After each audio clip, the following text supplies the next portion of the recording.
adds to our agenda. There are agendas in the front seat there if anybody needs one. I'm going to add a discussion about BCTV, a request from Food Connects, and then scheduling and prioritizing future meetings for the last item. So under new business B, put scheduling and prioritizing.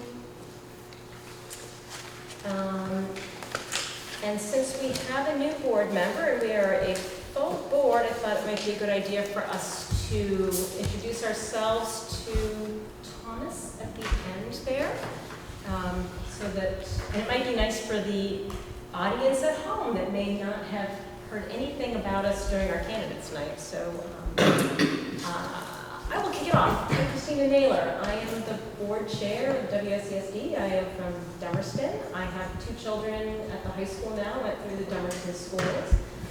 I have a business background as well as a middle school science education degree and 5 years experience teaching in a school with very high poverty. So I'm familiar, a little closer down 91 to from whence the problems have come to Brattleboro, so I was a little bit ahead of the curve in understanding some of the challenges that Brattleboro has been facing in their surrounding communities over the last 10 years.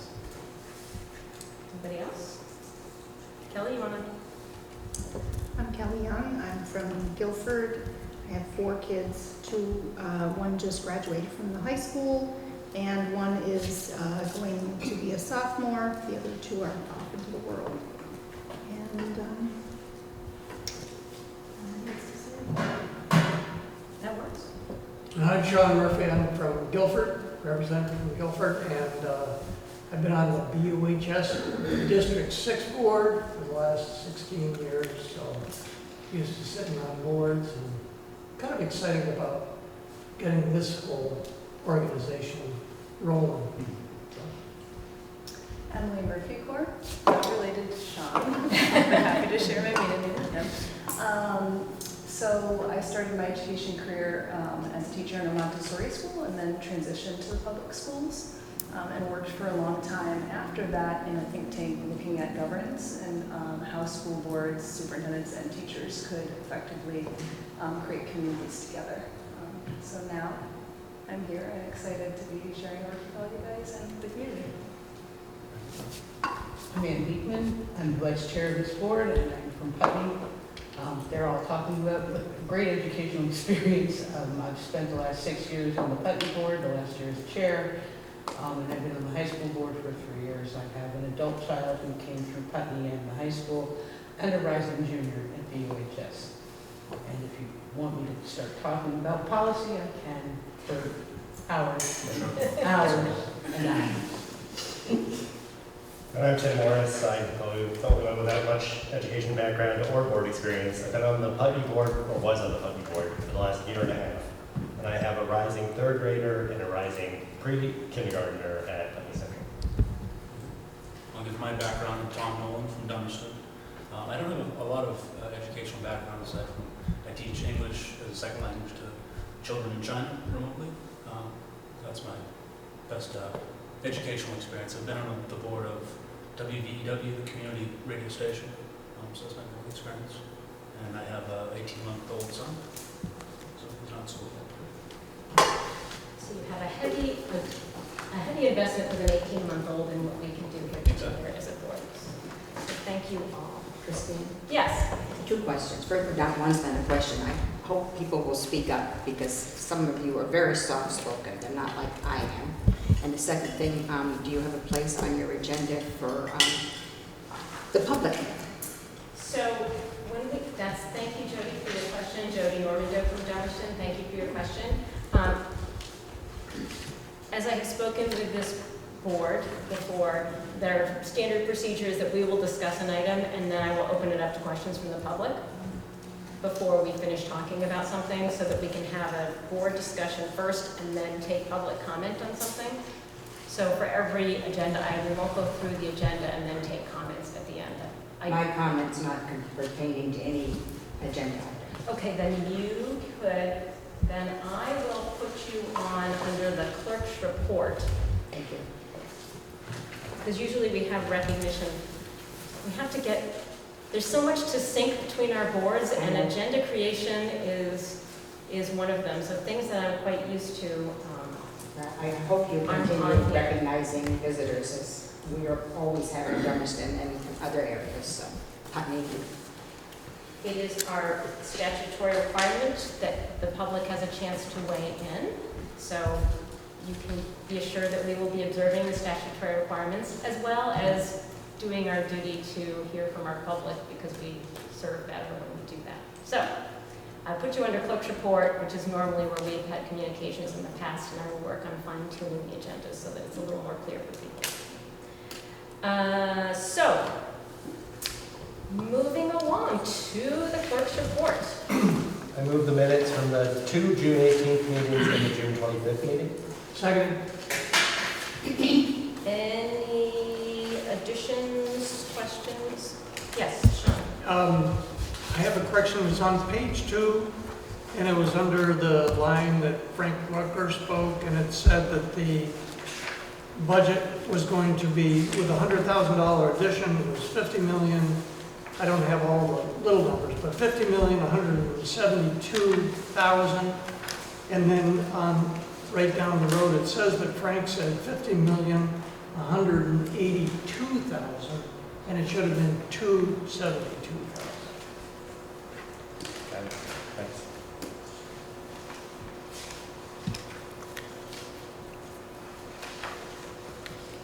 Any other comments? Yeah, there was one other, there was a motion to raise the budget, and there was, I don't believe David Scholes was listed as an aye, and I think he was. Thank you, Sean.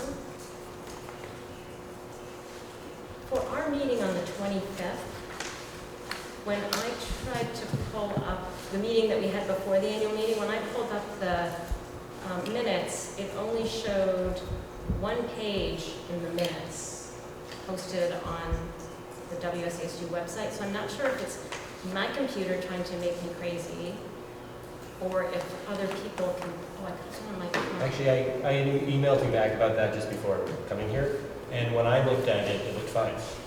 So it doesn't just end after one page? No, it's 4 pages. Same as the thing I sent in, Okay. at least from what I saw, so I imagine. So it's maybe my Magically. my computer's been really trying to make me crazy today, so excellent. So, There it is. did you have it all there? That's from the SU. That's where I was trying to get it, and only show one of, it said one page, but yeah. I guess they fixed it. Because this isn't. Well, that could be it too, because I sent it earlier, so Barb might have looked at it and seen what the issue was. Okay. All those in favor of approving the minutes of, any other comments, sorry? All those in favor of approving the minutes of June 18th and June 25th, please signify by saying aye. Aye. Any abstentions? The ayes have it, the ayes have it, the minutes of June 18th and June 25th have passed. Recognition of visitors. Could you state your name for the, Jody Normando from Dummerston. thank you, Jim. I'm speaking to you as a board tonight on your first meeting after the July 1st deadline for forced merger. I speak as a citizen and as sort of a past school board member. You've been elected by the people. They are the ones that you owe your allegiance to, not the whims of the state of Vermont. The voters elected you. Always remember that our citizens voted overwhelmingly in all 4 towns not to merge.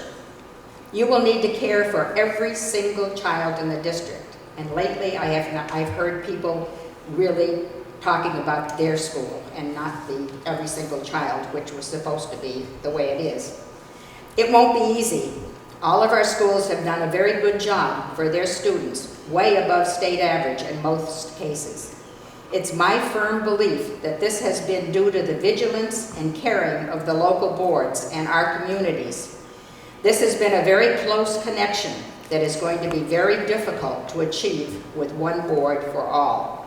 Please don't break those bonds. I am hoping that this board will take a stand and wait for the Supreme Court to rule before making any decisions that will be difficult to undo. like taking over the schools for $1 each or consolidating debt and resources under one budget. According to our lawyers, the notice of appeal has been filed. And if the Supreme Court does rule against us, the plaintiffs, I really hope that you will not do anything to the detriment of any of our communities and their schools. This should not be a financial issue, but an educational issue. Thank you for listening, and I hope you will all consider this as board members. Thank you. Any other comments? I have one. Ruby McAdoo from Putney. I wanted to thank you for providing childcare at the annual meeting. And my kids partook of it and had a great time. And it helped me to be not there till the very end, but pretty close. But I would encourage you, I don't know what your cycle is for the annual meeting, but having it after the close of school is not ideal. And I think if you want more parents to come, then having it earlier or on a weekend and having it not after the close of school would be a good idea. So, but I would urge you whenever you want parents to come to provide childcare, and thank you for that. So the annual meeting will be in March going forward. Cool. Typically the evening Friday. We had much discussion about when we would have it weekends. Should we give away furniture, bedroom furniture sets? It was very long and informed discussion. So it should be in March, and that's very helpful because if it doesn't pass, it gives us an opportunity to rewarn it, vote it before July 1, because school is, money is being spent year-round, so it's very helpful to have a budget. It's only so late because of the merger and the last-minute nature of the merger, so it will be on that schedule. It was a lot, because we're trying to move meetings around to all the locations, we're grappling with how we could provide childcare. It was a couple hours of work for me to find people. It was several hours of work for the superintendent to locate people, to make sure they had been fingerprinted, all that kind of stuff, because we're an SU providing childcare, so it's a little different than calling up somebody to watch your kids at home. So it was a really big task to do it. We still haven't actually found the people to pay them because they didn't fill out their 1099. So we're grappling with how we can do that. We're committed to try to have people attend in some fashion and have the meetings be accessible, whether it be through a live BCTV forum or in some way that we could have a cooperative for childcare. But that was a lot of work for that one meeting, and I think we could surmount that on an annual basis, but on a twice-a-month basis, it's a lot bigger ask, I think, for the SU. Yes, Robin. Hi. Robin Morgan, Brattleboro. I have organized childcare twice for Brattleboro's town representative meeting, which is 13 hours long. So it's an even bigger ask than for that meeting. And for the same reason, we wanted to make sure we had people that were fully credentialed to be covered for liability in that. And I hear you, it is a lot of work organizing that and getting all the things to fall into the right place, but I think it is well worth it. If we're thinking about, should we make it easy for parents to come to this meeting, the answer is yes. And I think it is really worth the amount of work. If you want to make a subcommittee consisting of volunteers, of parents who will help shoulder some of that work, I'm sure you will find people, but I would also encourage you to consider if there's some sort of structure you could put into place that would make it easier to find childcare for all of the meetings, because I just think that it's really important. And I know one thing that I had started trying to do in Brattleboro last year, and we had a limited amount of success with it, was seeing if we could get high school kids for their community service to do it. And there's also places around like CCV that have the same sorts of requirements. So with creative thinking, I think that it's something that should be pursued. We pursued all those options, and finally I had to lean on people that I knew in the community that would be favors to cop up people. So, and Right, I mean, I understand, it takes a lot of work, I'm just saying. especially in the summertime. I don't, I don't think that you should give up on providing it for the monthly meetings either. Thank you. It sounds like you have good experience in that, and you might be willing to manage that parent committee to do that, is what I'm hearing. I would consider that, yes. Excellent. Can I ask a logistic question? Yes, sure. So I'm definitely in favor of the childcare for parents. I'm just wondering how many parents, or how many, do we have numbers on how many parents accessed it? I do not know. Okay. I was just I think there curious. was about 8 to 10 kids at it. I think there were 3 families and 4 kids. I don't think it was very many. But frankly, it's a hard sell. My kids are used to staying up a little later. Yeah. So starting at the time we did, and it was 9 o'clock. It was late. You have the 2 I sons have the that 2 went, right? sons. There was 5 kids then. 5 kids. Just address to the chairs that Yeah. Sorry. Right. promise to get people out of here Yeah. in the summer. meeting, So it was not a lot, but I know that there were families that came and left their kids home because of the time. So I think there are lots of factors, but as long as you're mindful of, if you want parents to come, that some of that is going to be thinking about the time and thinking about maintaining childcare. And I think as many meetings as you can, but certainly the meetings you want people to come. If it's the annual meeting or other things that you want to engage parents with. So this is actually on our agenda, so I'm going to stop the discussion on this now. It's under our new business discussion of resolution because this was spoken about at the meeting. So I just want to, in terms of other communications, I want to make sure everybody got a chance to weigh in. That is on the agenda. So. Okay. Also, I forwarded on my email I have copies. Does anybody need a hard copy of the first page with the BCTV comment? Anybody? Everybody good? I need the second one if you have it back. I don't have, is the second one back yet? What's this? The second page of that email that I sent out that Could you has, send me to see mine? oh, can you send it out? That'd be great. So I contacted BCTV about the possibility of having live coverage on Facebook and on Channel 10. It's an extra cost of $75 per meeting. There's also Ethernet port requirements, but I wanted to find out because the board would be responsible for expending the money for that. So it's about $1,800 a year, $2,000 a year probably by the time you put all the meetings together.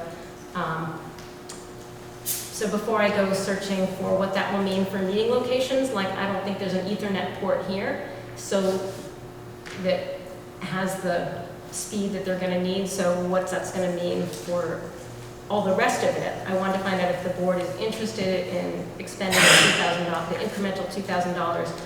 Also, on that email, they noted that our price is going up to $150 a meeting from $100. So that's an additional expense for live broadcast that we're already going to have to add into our costs if we're going to continue, I assume we're continuing our live broadcast of our meetings.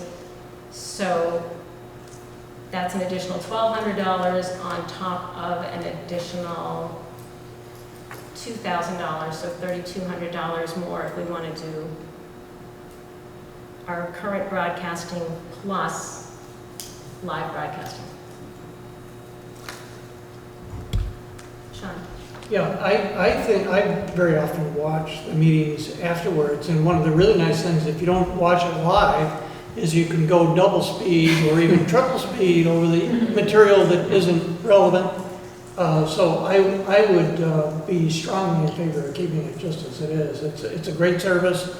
They get it up pretty quickly, and that I think it would be worth saving the money and not having it live. Well, I just have a question. What's the current setup where it goes to YouTube afterwards and there's a live feed at the moment now? You just go to BCTV library and click on it, and then they have all of the programs everywhere that you'd ever want. But there isn't currently live. There is currently not live broadcasting, but because now we're such a much more spread out district, it's harder for people to attend meetings, so that was one way to help parents attend who have young children at home, and be able to listen to the meeting and participate potentially. That's going to be a lot of management in a live meeting, but I'm sure we can figure it out. So yeah, I contacted BCTV and got the additional cost for it and what we would need. And I have not been able to delve into where does that mean we can, you know, being connected like that, where does that mean we can hold meetings? And I certainly don't want to, we can't limit public participation in the room in order to have live broadcasting in a small room that has the Ethernet connection. So any other? But regardless, we're going to be paying $150 per meeting, Yes. just for the one that goes up, On not these, live. yes. And it would be an additional 75 they say now, or 100 in the future for the additional.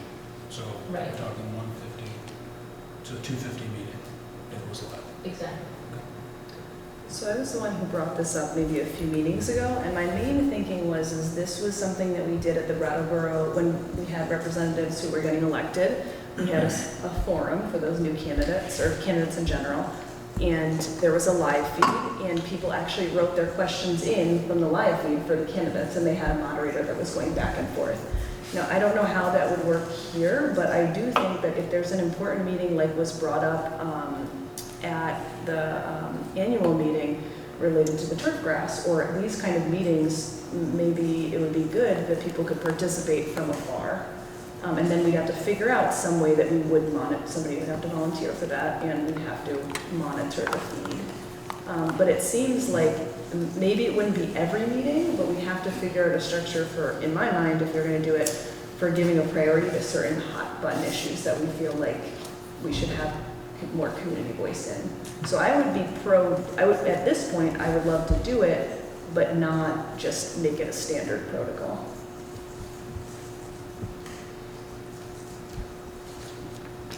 Any other, shall we put a motion on the table?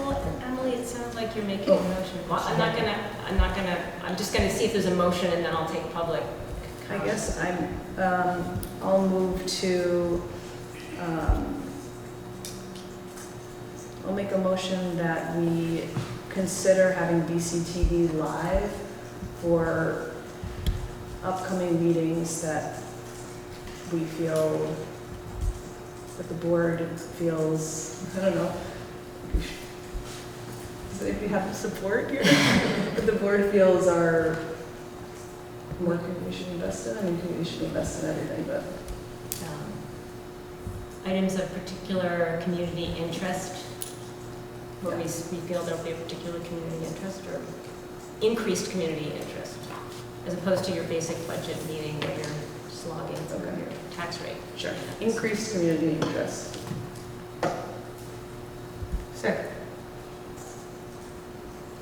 Any discussion from the board? There was a second, I'm sorry. And second. Okay.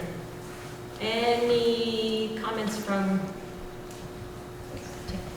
Tara Casting Putney. I was wondering if you'd evaluated just a live feed for over the radio instead of via videotaping it, and if you've had a chance to review the Slido website, which allows you to do exactly what you're asking with the live ability to post questions, and they post up, and then if people like the question, they can give it a thumbs up, and then it goes to the top, depending on how many people have liked the question. So just wondering if you'd evaluated other options besides visual. The motion was to have me consider BCTV, and that was a comment afterwards, so I followed. Right, which is why I was asking for comments. Robin? I was just going to say, I'm not sure you even need a motion to consider this for future meetings, but I think that it's great that you got the numbers and requirements for it, and that maybe you could just say, when something comes up in the future, we can have a motion and vote on, should we provide it for the next meeting or whatever. I was just going to suggest, I mean, you talked about Facebook, et cetera. There's no problem putting a link on Facebooks, or no problem putting a link on front porches there to the meeting, for the past meeting. This has nothing to do with live, but it has to do with getting the word out. You can put links on, but the question was just trying Thank to you. get it on formats that people could access in real time if they have questions. I think since we have a motion, we'll move forward and vote on it just so it sort of is in the record as something we're considering. Any further discussion on the motion? All those in favor of the motion to consider, I want to get the wording right. Let's see where, sorry. Emily moved that the board consider BCTV live coverage for upcoming meetings the board feels are items of increased community interest. We're ready to vote. All those in favor of the motion, please signify by saying aye. Aye. Nays or abstentions? Nay. Sean? The ayes have it, the motion passes.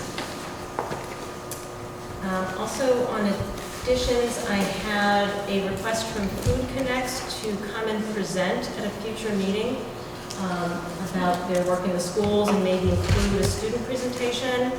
And they said that we had a lot of meet and greets coming up with principals. I think it'd be a really great experience. We had talked about touring every school and meeting with every principal and administrative team and hearing about different schools' needs, because I think not all of us have been in every school at this point. They haven't had the fun of being on the study committee and touring all and going to all the schools. So, but it occurs to me that August might not be a good time to do that with principals, and maybe not even September. I don't know. Steve seems to be ready to have us at any moment. Well, traditionally what we've done at the high school is we've invited the BUHS 6 board to come and look at what we've done at the school over the summer, to look at improvements, to look at changes that have been done. And I would invite you to come to that as well. I'd be glad to schedule that. It's probably best we do it. We've traditionally done it, I think, Sean, correct me, the day before the first day of classes. Okay. We've done it at 8 in the morning and just done a walkabout, and the facilities manager has kind of led that and just shown people what we've done in the school. So the day before school starts. Wow, Steve, you're... Yep. Wow. It's an important thing. You should see it. Excellent. So that being said, I'm thinking for many principals, I'm sorry. early August, mid-August would not be a great time to plan a meet and greet and do something other than the hard task of getting that first day of school going and getting their facilities together. But my hat's off to Steve Perrin for being ready a day early. So I didn't know if there was interest from the board in trying to schedule them in this summer as something that's like a little more fun than the day-to-day workload, or if we wanted to push that off. I wanted to hear from the board before I stuck something in the schedule. And Putney would not be ready to do a tour in a week. No, that's what I'm thinking, that would be in the fall. So that I'm thinking, in order to provide opportunities so that the board can get to know and work with various people that we are interacting with on a budgetary level and a policy level, like all the principals as well as Food Connects. I mean, the list is very long, and I think our primary concern is to make sure we get to all the buildings and all the principals. But I'm not sure all the principals are going to want to see us in July and early August, so maybe it would be a good time to have Food Connects come do something if people were interested in scheduling a half an hour into an agenda, and I kind of see head nodding. So I'll contact Food Connects with our upcoming meetings and see if there's a time they'd like to come in for maybe a 20, 25-minute presentation, leaving 5 minutes at the end for questions or whatever, as something a little out of the ordinary of policy discussions, budgetary discussions, and what committee reports. So I will do that. Okay, moving right along. Under unfinished business, the representation committee, well, the amendment committee met, which I guess is now the policy amendment committee, and discussed the three proposals that we discussed, the various proposals that are that Tim is putting into a format that we can discuss as a board, right? We probably will have that by next meeting. So we can discuss those policies about attendance and school closure. And then the most difficult amendment to manage is the representation amendment. And we spoke about a 5222, a 4222, and a 3333. In all cases, we would all continue to represent all the children in these scenarios, and you would be elected by all of the voters of the WSESD.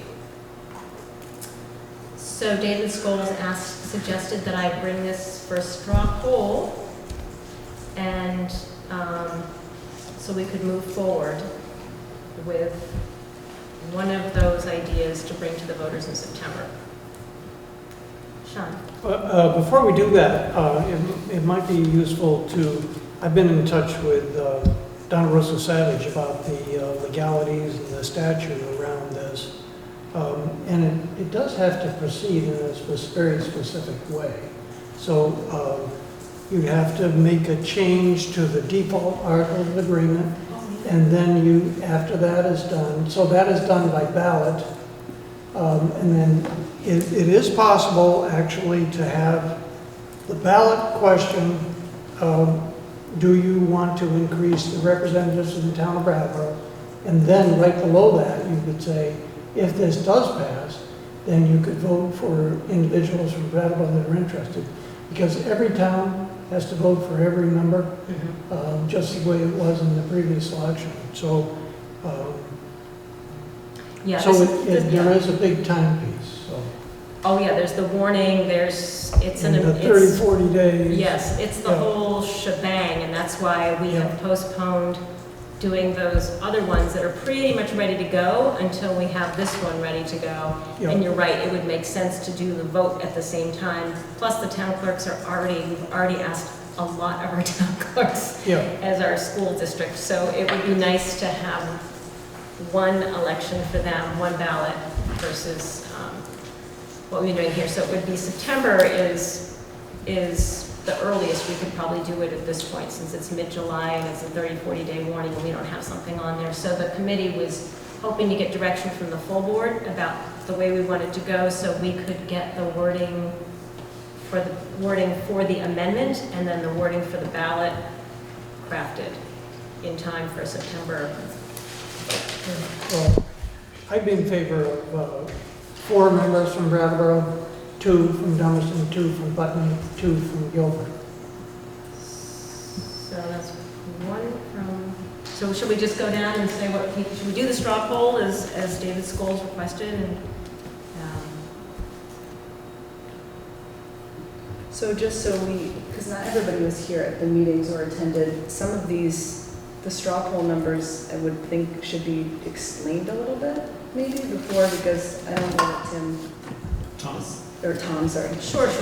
So I guess, from my understanding, there's 2 kind of main things people are thinking about, and if I make a mistake, somebody correct me.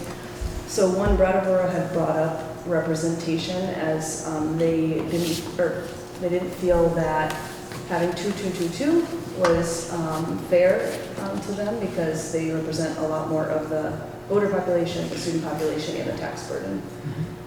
So there was a lot of consideration, I believe, even before this board met, with the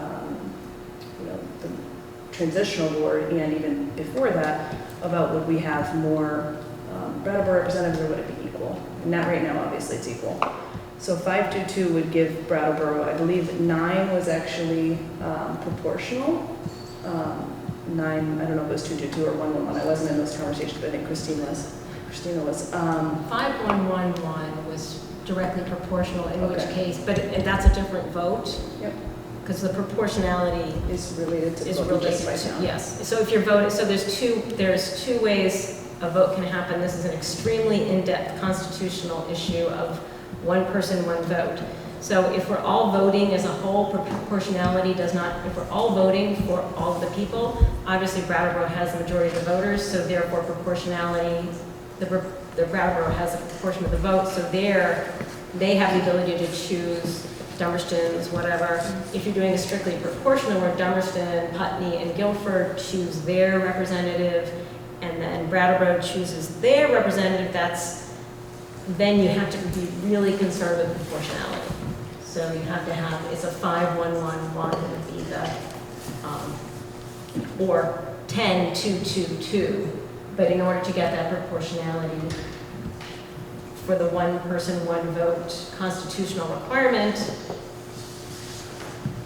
you have to have that kind of split in this case. So you had 5222, which would obviously give Brattleboro a little bit more weight. 4222, again, more weight, but might be more comfortable to the smaller schools who only have 2 representatives. Then 3333 was because there was the other issue that we've all discussed is we need more people to work on all the work that we have to do. So we need to increase the number of board members. So should it be increased for Brattleboro, or should we just increase it for everybody? It still wouldn't address Brattleboro's concern of having, you know, a larger say, or a say that is at least, because they're the only large school, proportional a little bit more to the number of small school representatives that there are. I got to thinking about this, and I wanted to put another one in there. So hear me out. I thought of one thing that could actually resolve both issues. And my thinking was, what if because we also talked about at-large, having candidates that were at-large, so anybody essentially from any school could then end up getting these candidates. But I liked what Jody said. We owe our allegiance to all the voters, care for every single child in the district, not just your schools. And we really have to make that kind of our mantra. And I think that by having Brattleboro on my sign makes that a little bit less my mantra. So I would suggest, which is a little bit radical, that I don't think we should be talking about 3333. I think we should be talking about having everybody at large, which I know is controversial, but at the same time, if everybody was at large and I could, you know, it didn't matter if I was from Brattleboro, Guilford, or wherever, we all compete against each other, technically Dummerston, Guilford, Putney, or Brattleboro could have the majority. And I think then it would be up to the voters and people in those towns to come forward and to want to actually be on the school board. I would say that would be much more unifying, and I'd love to see that, because then we wouldn't, I mean, we can even take our Brattleboro off now. We don't need to do that to take Brattleboro off, but I think it would maybe have us stemming from a different place because we weren't elected as a representative from our town. So I think that's my spiel. Thank you, Emily, for throwing a real monkey wrench in my thinking on all this. Sean? Well, just to pick up where Emily just left off, according to Donna Risen-Savage, it already is an at-large. So, because all the votes were by all the people in every district. So it's already an at-large system. So it's a hybrid model at-large system that we have presently. Right. And I think we have that- a resident, I think you're absolutely correct. This isn't a large voting system, which is why it doesn't have to be proportional, but I think you're saying we don't need the residency requirement, which you're saying to get rid of the residency requirement, not the at-large. You're getting... So. Everything would be at large, same voting structure, but the fact is that it wouldn't have categories Guilford, you know, Sean Murphy and this other candidate. Mm-hmm. It would be all of us running, and maybe it'll say what town we're from. I guess if I think that would negate the point, but people might just vote for their towns. But maybe we won't be able to stop that. There may be statutory restraints on what you're suggesting. And on the other hand, I'm reading reports from all over the state in which the very first action taken by boards that have a larger representation from a large town versus tiny town, the very first thing that they're doing is taking steps to close down the smaller schools. When Brattleboro had a proportional vote on Wyndham Southeast, the Wyndham Waste Management District, they voted to eliminate the recycling center, and now none of us have recycling in our towns anymore, but Brattleboro has curbside. These are considerations, and not just for the small towns, because if someone thinks in the short term of how much money we could save just by closing one of those schools, anyone, I'm not naming a school, the people in Brattleboro will not be thinking about the additional pressures that closing small schools will put on their towns, on their town.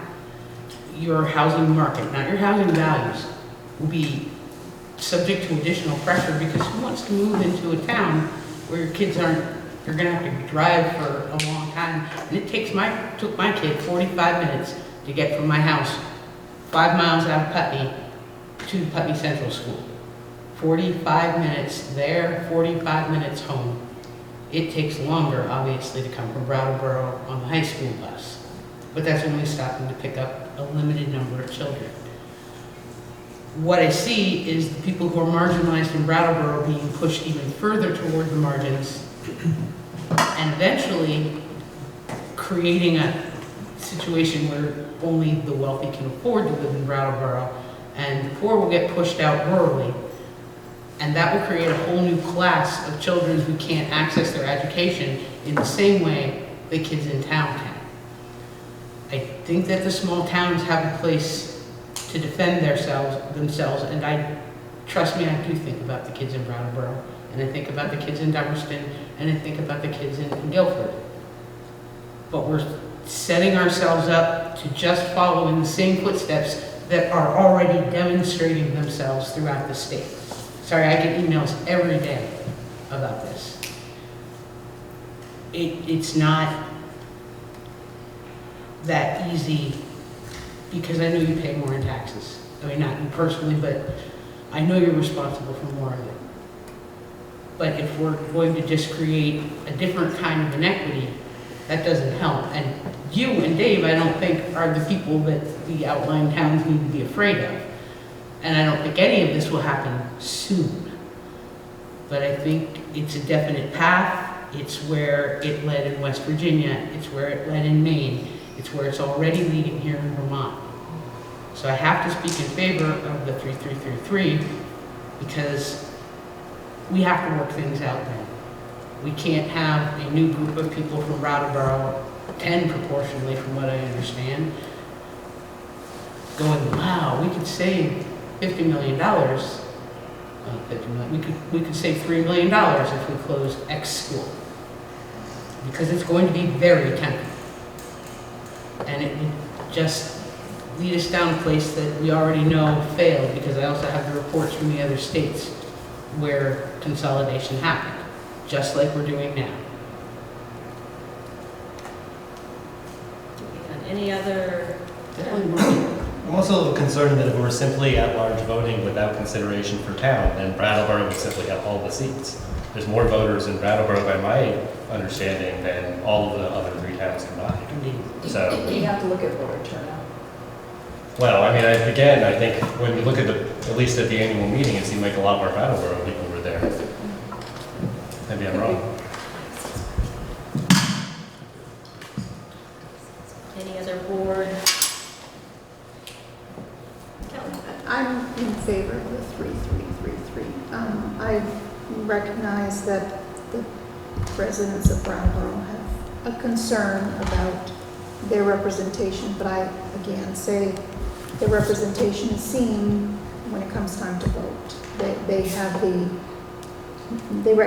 their opportunity to show their representation there, and I go back to the concern that was from the very beginning of this process, and that is the small schools and how they will be affected and possibly closed. And I know that we're all trying to make sure that this doesn't happen, and we all have a concern about how all the students are educated and their success, because I think we all live in a community that is affected by Brattleboro, Putney, Dummerston, Guilford. We're all affected by that, but I think one of the safeguards for the smaller towns,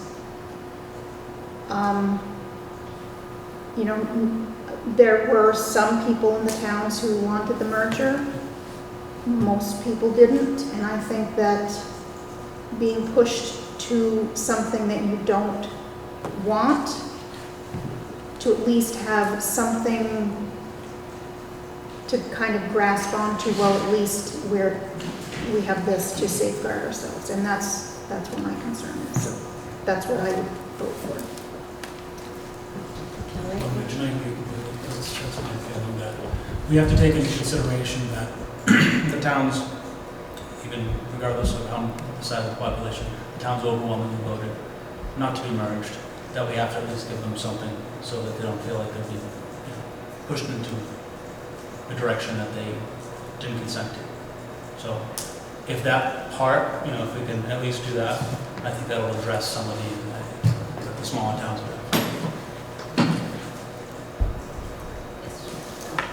So I guess what I'm hearing from most folks on the board is that we're willing to address the issue of concern that increases board member participation, but that we're not willing to address the concern coming from Brattleboro town, not necessarily me, because I want to separate myself, because it's a concern that the town has that we're supposed to be all representing.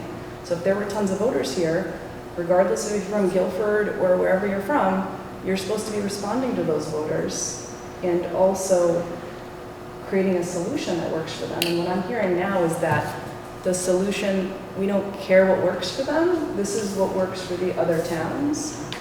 And that issue, we're not going to address it, which is completely fine, but I think we should be really upfront that we're not addressing that issue, because there are two issues on the table, and only one is going to be addressed by this solution. And I really want to address that as a group, not, and I don't want to be, I guess the thing is too, is I hear the small school concern, because I'm also representing the small schools, and that's why I'm totally for the amendments that are protecting the small schools. Like we put in, we're going to be discussing them I think next time, some strong amendments that say that the voters would have to vote to actually close the school. So even if we had 20 board members from Brattleboro, it doesn't really matter. The voters of that affected school would actually have to vote for it. So I guess I know that it can't be completely separated, but I think I feel that the conversations I hear keep going in this direction of we want to close small schools, but there's a new issue on the table that we're not addressing.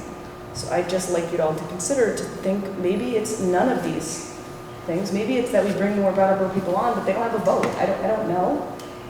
But it seems like people have said this in Brattleboro, and I want to make sure that it's front and center. I really totally agree with Emily. I think that Brattleboro, because of the population, because of the student numbers, and because of the voter numbers also, because it's 6,000 voters in the 3 towns and 9,000 in Brattleboro. So there's no question about it. It's a bigger voting block. And so I think it's very important to have bigger representation for the town of Brattleboro. As has been done on the Brattleboro District 6 board very successfully for the 16 years that I was there. So that's one thing. And the other thing is, if we present something that the largest voting bloc doesn't want, it has to be by Australian ballot, they can easily say, no, that won't fly, and we're back to the 222 and disgruntled population. So I think it's important to take into consideration the people of Brattleboro. Any other board? I mean, I keep going back to the idea that I'm not certain, as much as I hear Brattleboro's concern, and I don't want to be dismissive of it, that why are we adding board members specifically for Brattleboro unless they represent Brattleboro? I mean, I do understand, like, Brattleboro residents probably have a better understanding of the sort of core issues Brattleboro schools face that, maybe I don't have, because I'm not as exposed to it. So I certainly see some value in adding Brattleboro members, but simply adding them to sort of add representation seems, again, to me to be adding representation for Brattleboro. And I would have to say that I would not necessarily, I know this is not on the table, but would not necessarily be opposed to, say, 3222, something that acknowledges Brattleboro's concern without skewing the numbers so far that Brattleboro has significantly more representation. Even if it was 2224, it would be 4 to 6. 6 from the outlying towns and 4 from Brattleboro.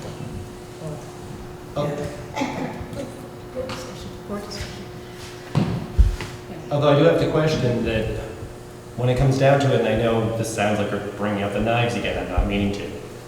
My understanding is in Guilford's presentation to the state, they said they wanted to close Putney, Dummerston, 7-8. So to me, I think Dummerston and Brattleboro could get together and vote in a block. Not saying that would happen, but I do think there's a concern about that. I've certainly heard that concern from people. Well, that sounds like Steve, I'll direct it to you. Thank you, Sean. I certainly never heard anything that was just referred to at all. Oh. And I've lived in the town of Guilford since 1969. Excuse me, Christine, I'll address you. I can't find it right this second, but I can find the actual letter that they sent in which they said exactly that. I have read such a letter myself, Sean, so I'll have to send that forward to you. It was not in public. Madam Chairman, Yes. could you tell me who the letter was from and who it represented? From the Guilford Town School Board. Maybe about, when presentations were being made to the State Board of Education, and Guilford went to the State Board to speak in favor of consolidation, and that was one of the, in their letter, that was one of the items that they spoke to. So I think that's just the level of concern that people are at. I will say that one of my concerns is that I think, although Washington does not function particularly well in my mind in any area right now, personally, that's my personal opinion, but traditionally the Senate has been a collegial organization, and I think the senators that come from Vermont have pretty strong voices and do a lot for the state, and we are a teeny tiny state, and we have 2 senators. That is at-large representation, and I think it's unfortunate that the school board doesn't have a House and a Senate, because we're trying to bridge the 2 and try to have proportional representation and have people get along, but also have it be collegial. So we're trying to manage that difference between the House and the Senate. And how do we get to that point where we, because obviously Brattleboro can vote the whole slate in if there is a agenda to do something. I mean, that they have the votes to do that if they turn out the vote. So they do have voting power no matter how you slice it. So how do you manage that with small towns to give them the same voice that the Senate has given the small state of Vermont in something that's a democratic situation? Yes, Sean. Madam Chairman, I find it a little discouraging to find where we are right now. Here we are, all the board members sitting here, and we can't come to an agreement on what we should even take as a straw poll. So the fallback would be to say, well, let's just leave it the way it is and face the ire of the larger town of Brattleboro. You know, it's going to be a process. All the amendments are going to be keyed into this. So everything has to be done on the same day. So all the other amendments will have to be included. And we can't even agree on this. So it's not very optimistic, Madam Chairman. Thank you, Mr. Murphy. Okay, I'd love to throw it out to and I think Robin had her hand up first. Thank you. Robin Morgan, Brattleboro. As those of you who have been on the transitional board know, I have talked about this at every single meeting. And I hear the conversation, the same conversation among the board members as happened among the transitional board members at every meeting, which is that the conversation almost solely consists of talking about the idea that Brattleboro wants to close the schools in all the other towns. And I haven't heard any conversation about what is Brattleboro not getting by us refusing to allow a more proportional representation on the board. I haven't heard anything at all about what are Brattleboro's concerns. This process is actually a perfect demonstration of what goes wrong on a board that doesn't have more Brattleboro members. Because if we equitably give each person a chance to talk, then the conversation is 3/4 talking about why people do not want Brattleboro to have equitable representation. Now, I actually think that the 5222 proposal is exactly what you were wishing for, Christina, in that it isn't proportional. And proportionality is important for more than just the Constitution. If we were to vote for proportional elections, it's also important to think about whose needs that are well known are represented on the board. So if we're going to say, lost my train of thought there. It's not just about, well, we're having at large, so that's not important, is what I'm trying to say. Even though we are going to continue to have at large elections, I think the issue of, is Brattleboro's representation on the board remotely proportional to the students in our district that are from Brattleboro, or the taxpayers in our district that are from Brattleboro? And why do we think that's not important if we're refusing to allow that? I mean, I keep hearing again and again that because it's at large, Brattleboro really has the power to elect everyone. But as a Brattleboro voter in the last election, I had the chance to choose my candidates from Brattleboro and from Putney for one of the Putney seats. All the rest of the seats, I did not have a choice.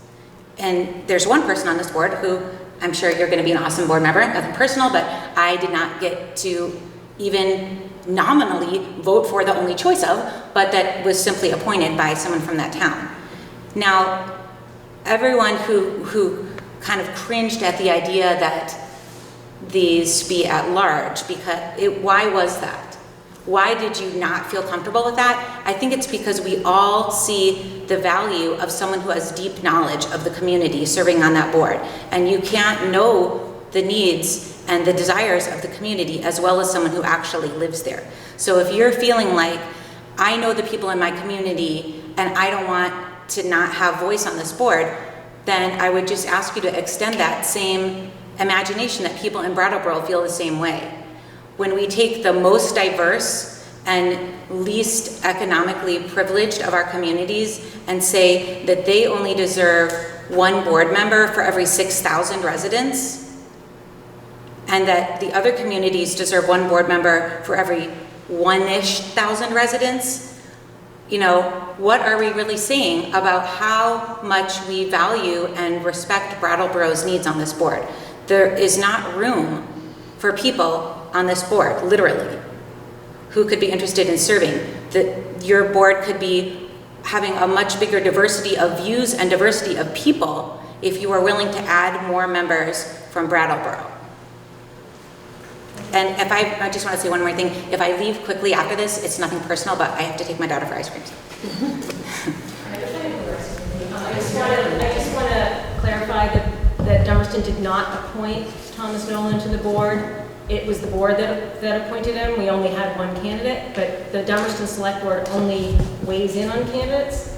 And I don't even know why that is, and this is a whole brand new thing, and people are making up laws right and left, but it was 100% the board's responsibility to appoint the board member here. And that will be the case, and has been the case forever in every board, that if you have an absence until the next election, that person... I'm sorry, I misstated that. I was just trying to make the point that it doesn't give Brattleboro voters any power to elect people from the other towns when there's only one or no choices on the ballot. Let me just go, you're after Jody and then Steve, and then I'd like to close it out and have us just have a straw poll of some sort so we can move on, because I want to go home. It's a beautiful summer evening, and we could talk about this for years. I have. I just Jody want to, Normandeau. hi, Jody Normandeau, Dummerston. I want to thank Annie for her very good explanation, and then Tim, and then Thomas, and Kelly. I really like the 2222. I understand that that is not enough members to do what has to be done, because you've got a whole workload ahead of you. So the 3333 would be more in my liking. And just what Robin's just saying is what's happening. Everybody's starting to stand up for their town and not for everybody again. And I think all these members on the board here are going to be looking at every single student. And I think to get rid of the Putney and the Brattleboro and the Guilford names, I think is great. Let me throw out another curved ball right here. Oh, and I did see the letter, Sean. I have a copy of that letter also that came from Guilford. And it was really, no, but you, okay. I can keep looking at you, okay. And, you know, so it was very upsetting. Let me throw out another thing. You need more members, a board that, well, I like the way they're of even representation, because then you have to talk things through in order to get an opinion and get something done. But I was just thinking maybe 333, I guess, is an uneven number, where everything else is an even number. And that has been brought up as something that's favorable to a board, to have an uneven number. But I would like to have everybody more equitable, even equitable, so that you can discuss things and not be ruled by one board. Most of the towns in the other areas of the state have similar sized towns, but there are a couple of others that have the big town and the small towns, and we just happen to be one of them, and we need to work together. Thank you, Jody. Steve? So I don't have an opinion, but I have a suggestion. You know, there are school districts all over the state that are merging. And I'm curious if we have done any outreach to Visbit or directly to districts to find out how did they resolve this problem. We have one large town and several smaller towns. And if it's been done, I guess I'd like to know, what did other towns do? What's working, what's not working for them? We're the most population Sure. topsy-turvy. Yeah. So the successful mergers, and this might be why they were successful, tend to be like 4-3-3-3, 2-2-2-1, you know, like, so I don't, and I've looked at most of the mergers that are going on, and I don't know of anyone that is as disproportionate, which has been the whole problem since the beginning. If it was even numbers, this issue has taken up tons of study committee time, transition board time. It is, and that has been my thing. It's like very hard to get over that because there isn't room there for a House and the Senate. Is really the basic problem with school governance, is that you can't account for making sure that the small voices, the small towns feel like they aren't disenfranchised, and the large towns don't feel like they are at the small, you know. Christine? Yeah. Bennington was brought up in your group's lawyers letter, and they're a bigger town with smaller ones, and they did a 4-2-2-2-1. So, you know, that kind of worked out that way. That was like 10 years ago. Yeah, I know it was, way back when. That is a merger that's happened. They were more disproportionate than we are. That's one of the few that's gone forward, and they were 4-2-2-2. And then there was one town with like 300 people, and they got a representative. So, but those numbers, we looked at it in the policy committee, and that was much more disparate than Brattleboro to any of the small towns, and theirs was 4-2-2-2-1. I promised Sean next. I'm lost. Okay. What was I going to say? Then I'll have Tara weigh in while you think. I had a Tara Cassian Putney. Quick question. When we're considering student counts at schools, we're talking voters, correct? Not students. And we're not counting students from Putney who attend BUHS as part of Putney's student ratio, correct? We're talking voters to voters. As far as my understanding, and I'm not an attorney and I'm not a constitutional attorney, but my understanding from spending 5 years on this is the only thing that matters is the voters. Is the population, not the student count, not the dollars. What would the numbers look like if you considered students versus voters? I don't know. It's about, It's about the same. Even considering Putney's UHS. Yep, sorry. So it doesn't matter for governance, though. We can't really consider that. That's not part of the formula. But I'll phone a friend. Sean, you've done this study. well, yeah, I did a lot of research in terms of population, that is raw population, which is a very difficult thing because there hasn't been a census. So there's going to be one next year. It'll be more accurate next year. But I did it for population, I did it for voting public, and I did it for students. And surprisingly, it's all about the same, about 68 for Brattleboro and the remainder for the 3 small towns. So it's about 2/3, I mean, just to round it up, it's about 2/3, 1/3. So. If you look at the proposed budget, you find out students per town, and then That's right. kind of get the rough idea. That's what I'm trying to do. I'm sorry, I couldn't hear you. If you look in the proposed budget, In one of the pages, it tells you how many students, so I'm trying to figure that out. It looks, Brattleboro about 1,500 students, Dummerston about 225 students. So, on the 6, yeah, it sounds about proportionate to population. So, in an effort to move forward to kick something back to the committee, and I heard another proposal of 3332, how about I split the baby here and we come out and we take a straw poll and we take the 2 most popular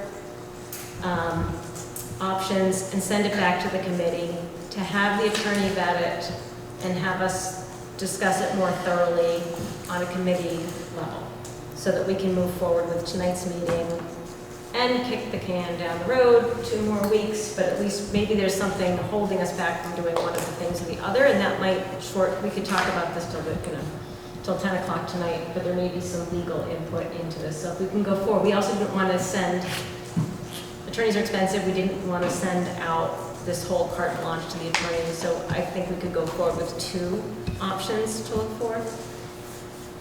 So with that said, we got a 5-2. Did you review the 2 options? Yes, that's exactly, so the options we have to vote on are 5-2-2-2, 4-2-2-2, 3-2-2-2, and 3-3-3-3. So you didn't want to put in, not that we want more, but Jody had said 4-3-3-3? If we wanted I to. gave you 13 members. That might be too high for people and everybody at large. Everybody's at, everybody at At large. large and at large. 3, well, I think it's gonna be 1 person, 1, So it'd be 12, like maybe just having 12 people. so 3-3-3-3, no Not residents, at- no, so don't say at large, because that is different, because these are all at large. No residency. No residency requirement. Well, you have to be a resident of the town. Yes, no, Can't be from Burlington. No, So but you have to be, instead of if you're, In one of the if towns. you are running from Putney, you have to be a Putney resident, Guilford, Dummerston, Brattleboro. They all have to be from the town. Emily's suggestion is that there would not be a residency It would be- requirement. Um, So you would just have to be. It's a totally different model than the default agreement. Yes. So that might be a long slog. Yes, that might be a long slog. Who knows? It might be an easy slog. I don't know. Maybe it's a 2-minute lawyer question and he says yes or no. But sure, in the spirit, so there's, Well, point of clarification though, Yes. if Emily said 3-3-3-3, and anybody could run from any Well, town. it'd just be 12 people. I was 12 just saying, people, Yeah, so yeah, it'll yeah, just be 12 12 people, yes. individuals in the Wyndham Southeast School District yes, are running for 12, well, you probably have, hopefully, 50 people running for 12 positions. wouldn't that be lovely? So But I think that from what I've been able to learn about statutes, that's not even a possibility. I don't know, because we could have at large, actually, on the study committee, we had positions that were completely at large and you could be from any one of the But communities. it's gone. That's You gone, but can do that it. still is, it's still constitutionally allowed. It would be a change, but I, Actually, the AOE felt that it was not constitutional, and they objected to it the whole time, yes. oh, I missed that. I don't recollect that. Well, anyway, we can, They let it go for a little bit, they didn't object. so the choices are 5. So 4 at large with residency requirements. The first number being a residency requirement from Brattleboro, all members serving all the children, all the schools. Doesn't matter in any of these scenarios. 5-2-2-2, 4-2-2-2, 4-3-3-3, 3-3-3-3. Oh no, wait. 3-2-2-2. Scratched out the wrong one. And 12 individuals from any place. I bet we're gonna get 1 vote for each. Probably just let Steve vote, even though he's not a resident. So Kelly, do you have a vote? I prefer the 3-3-3-3. Well, we can't vote on multiples. I think we're just gonna vote once. Then I'll think about a second, maybe you can have a first choice and a second choice maybe. Well, let's just do one and see if there's some clear winners. So we can move this forward as I promised to do 6 minutes ago. Sean Murphy. 4222. Emily. I like the idea of no residency requirement. 12 individuals. 3333. Tim? 3333. 333. So we have 3 proposals to go forward with. So I guess I'll take a second round to see if I have, so I'll keep a second column so I can come up with a second winner. What would be your second choice, Did Kelly? you vote? Yeah, did you vote? Yeah, the chair doesn't always vote. I'll vote if there's a tiebreaker. It doesn't seem to be if there was one on the second The one. public likes to see everybody vote. The chair generally votes in tiebreakers, Ms. Norman Doe. I know you like certain things. Small boards can vote, the chair votes. Jody, I did not call on you. I know you didn't. Kelly, do you have a second choice? I guess if I had to choose, it would be 4333. Okay. Do you have a second choice, Sean? No, Emily? 4333, right? 4222. Yeah. Ian? My second choice is 4333. Sorry, I hold know on a it's hard second. to take minutes and keep track of this craziness. 3222. Okay, and Thomas? I would go with 4333 as a second choice. Okay. I will weigh in on 4333 as a 1 for me.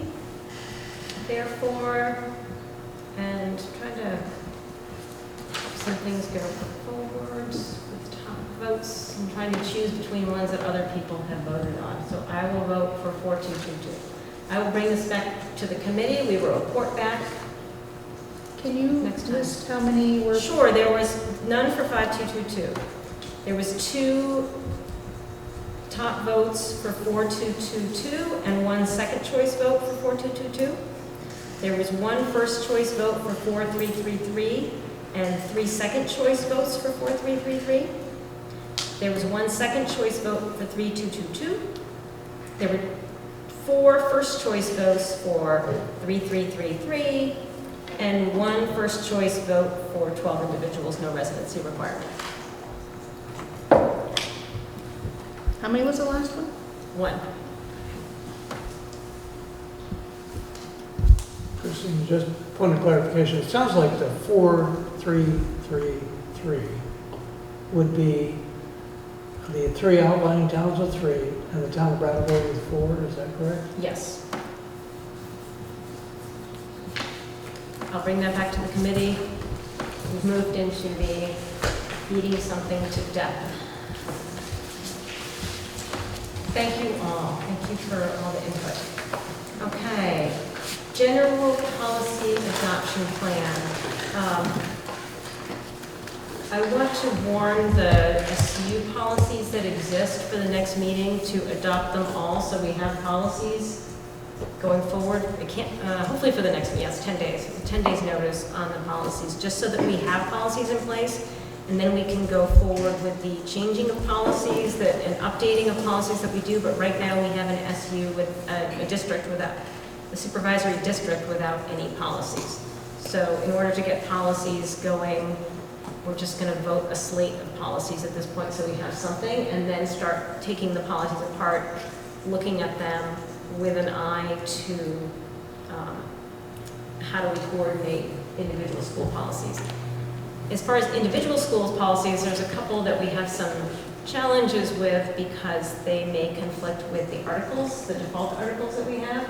So I'm going to talk with Lyle about how we can manage, like the teacher, different schools have different options for teachers to allow their students to attend or to not attend the school different from their residency requirement. And the default articles, we haven't changed those yet, so the default articles don't allow that. So we have a policy that's in conflict with what our default articles have been handed to us. So we have to figure that out. So I'm going to put that on for discussion next time.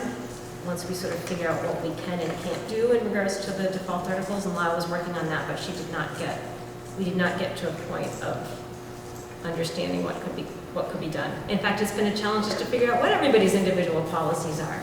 I believe the high school has a lot of local district policies. There are previous district policies that we need to adopt. We need to figure out how to get those on board. Right. We have several policies that are unique to the high school, and Sean will probably help me remember some of them, but the ones that are big for us is we have a local attendance policy that was developed for the high school and the middle school that we use. We have a dress code that was adopted by the board as a local policy. And we have another one that comes up with some frequency is teams going to the playoffs. And those are, Sean, did I miss any of them? Those are the three big ones. Oh, the opting out. Oh. The opting out of parents can Right. decide, or students can decide that they don't want their personal information available to recruiters. Right. It's part of No Child Left Behind. So. Right. And then the other one that came up twice last year were 18-year-old students who wanted to remove their parents as their guardian, and and how what has to happen for that to be accepted. It's pretty important for us that those policies are ready to go for the school year. We can obviously go ahead with attendance and dress code as administrative procedures. That's not a problem, but it would be helpful to have some of those as policy starting the year.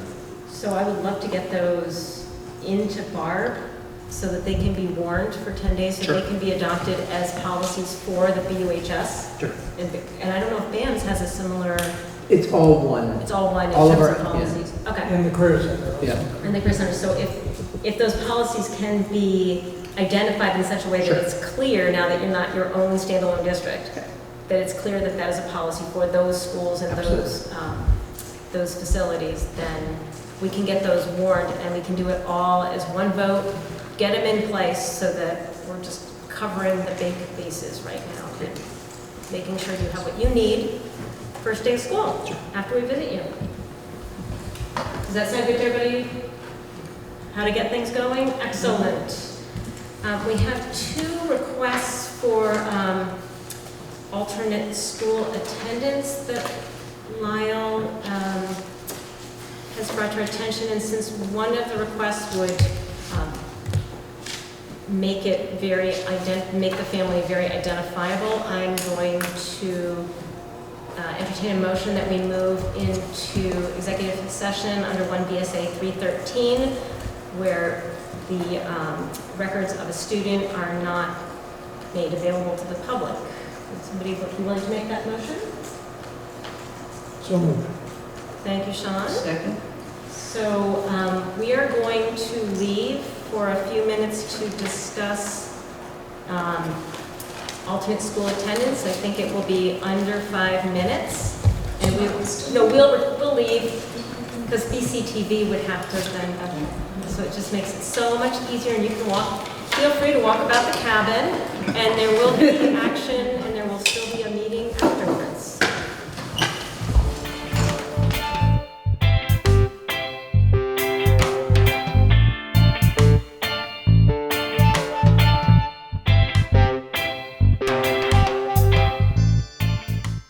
So we are rising from executive session at 7:28. I would entertain a motion to endorse the recommendation of the superintendent for the 2 school transfer requests. So moved. Is there a second? Second. Thank you, Sean. Thank you, Anne. Could I ask a question? Before you go? No, I'll wait. It doesn't matter. All those in favor of the motion, please signify by saying aye. Aye. Nays, abstentions? The ayes appear to have it. The ayes have it. The motion passes. Thank you all. Yes, Jody Hondo. You had some before. Are these 2 new ones? These are 2 new ones, yes. From the other 2? These are different, yes. We voted on the other ones. And seeing what's happened up in the valley, this isn't, your decisions are not going to present something that's going to open the doors for all kinds of other people. So the default articles require that we consider extenuating circumstances in granting them, and that is what our board has done, and the superintendent has made a recommendation on the basis of those default articles that govern school attendance until such time as the default articles are changed. Because I know up there, they're really concerned about opening the door, and what they've done is really opened the door up there in some cases, so. We're just going by the default articles. Any other questions? Did you have your hand up, Tara? I did, but you kind of answered my question. Ooh, I love it. Okay. Oh, the fun begins now. Committees. So, we have a few committees. Does everybody have the list? I don't think I do. I have Oh, I'm sorry, that wasn't great. I have the first It's one. really small. Yeah. Sorry. Here, the rest of them on the side. Oh, right. Oh, there. Anybody else need a? Actually, I don't think the last one's on there because I didn't get the second page to print out to save my life except one time. Oh yeah, there's still some that are on there. So let me go through all the committees so everybody hears them. The SU committee, which is SU representation, which has already been, people have already been signed up for that. Policy committee, people have already joined that. Transportation committee, that's answering parent concerns and working with the transportation providers. It tends to be quite busy in August and September, and then not so busy the rest of the year, but stuff comes up, actually stuff comes up throughout the year because I've been on that committee. Diversity, equity, and social justice, and Emily passed along the Brattleboro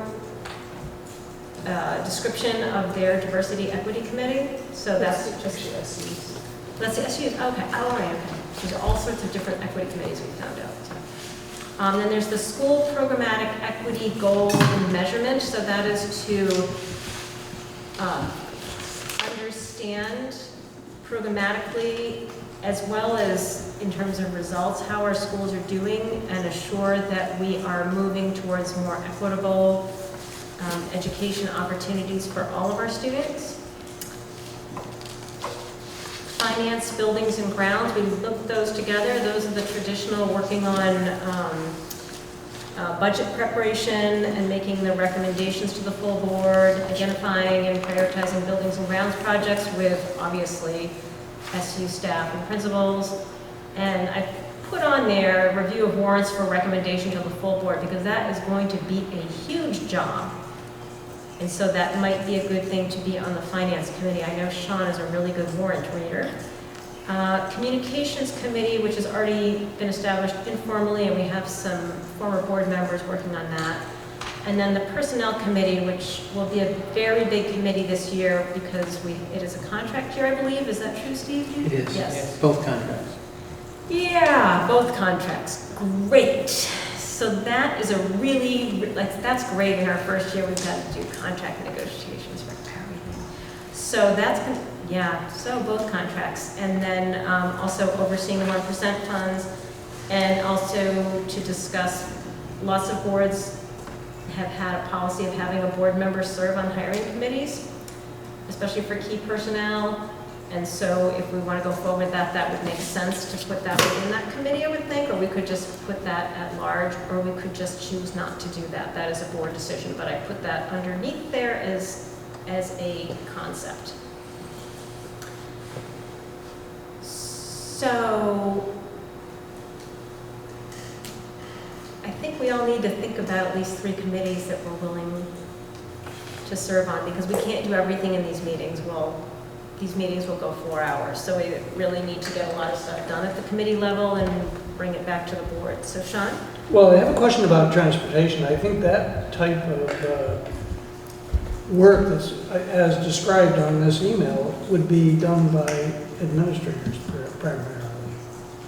So boards have traditionally had transportation committees that kind of work with parents and kind of help to resolve it. So We never did it. you didn't do it at the high school.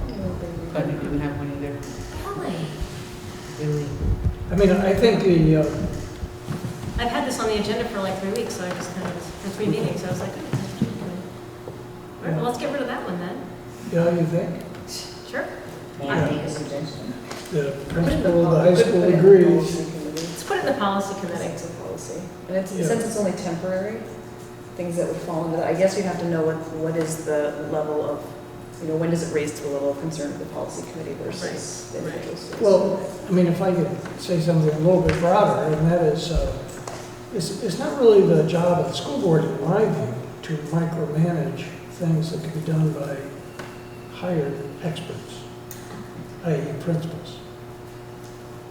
What about the family concerns piece? Well, the family concerns to be picked up by the administration. Absolutely. I think that if we do it, it's going to muddy the waters. If the administration does it, it's going to be, we as a board have faith in our administrators to do the right thing. And we're stepping back from a micromanaging position. Because we have too much stuff to micromanage. Any other board thoughts? Jody? I just want to know who people would complain to or talk to, because parents are not apt to call administration.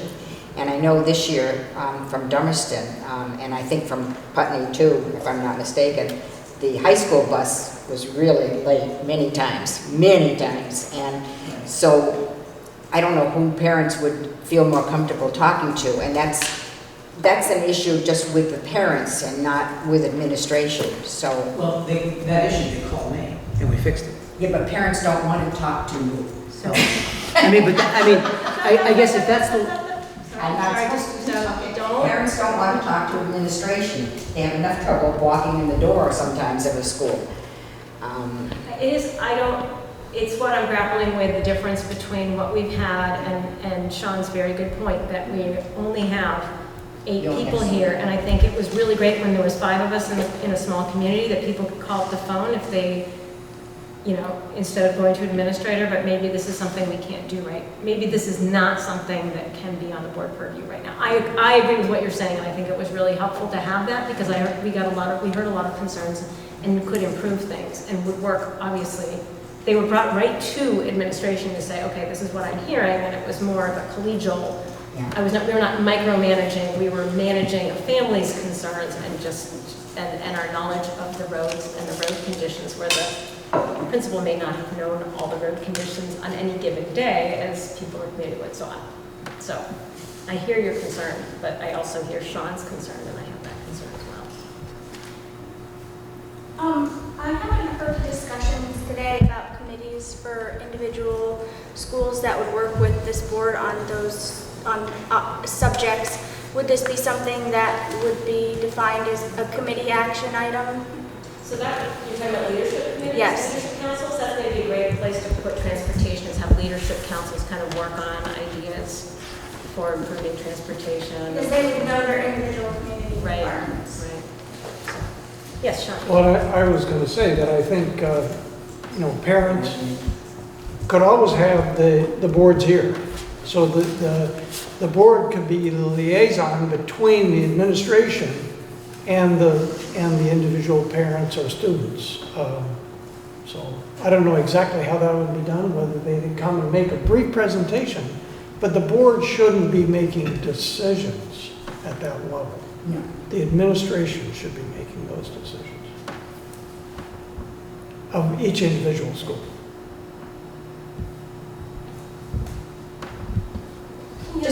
I think there's 2 different issues here, and I think you've got the issue of not making he's got the issue of not making the decisions, but you still could have somebody on the local board, people to come to without making decisions. Any other thoughts on transportation? Yes, Kelly? I just want to respond to that. There were a few Guilford school board meetings where a parent or someone in the community had called one or communicated with one of the board members about a concern, and that was just as Sean said, it was just brought to the administration. This is what I was told, and it was put in the hands of the administration. So I think that that's a valuable option for people. I'm not sure having one person in particular be that person on this board, because I think everyone should feel comfortable calling if they know one person, or I I work in Brattleboro, so maybe there are people from Brattleboro that might feel, if they knew that I was on the board, they might call me, even though I'm not from the same town or whatever, and I assume it would be the same thing for anyone else here, that someone would call you and you would just pass along the message. So I don't think we would need to have a specific person. I think just having that option open to people, and just, I'm not sure if we need to actually express that, but if there was a way to express that, just sort of having that option that we could pass that information along to the appropriate administration. So it might be a good thing to put with leadership council so that they can funnel it up and over. It was never a micromanaging, it was just a parent, a way to sort of keep an eye on something. Transportation is now provided at the SU level anyway, so that sort of changes the whole tenor of it. We're not individually contracting. So at this point, I'm taking it off of our policies. We can always bring it back, but we got a lot of committees, so and a big contract year. So That's a question. yes. So just to clarify, school programmatic equity goals and measurement, I think this is an error, but it would be not for WSESD. SESD, sorry, my finger Just to make sure can't, we need to. I can't do that quite yet. SU types so nicely. So, thank you for that. So I guess I'm going to start with the one that we really need to populate. And then I won't be looking around later.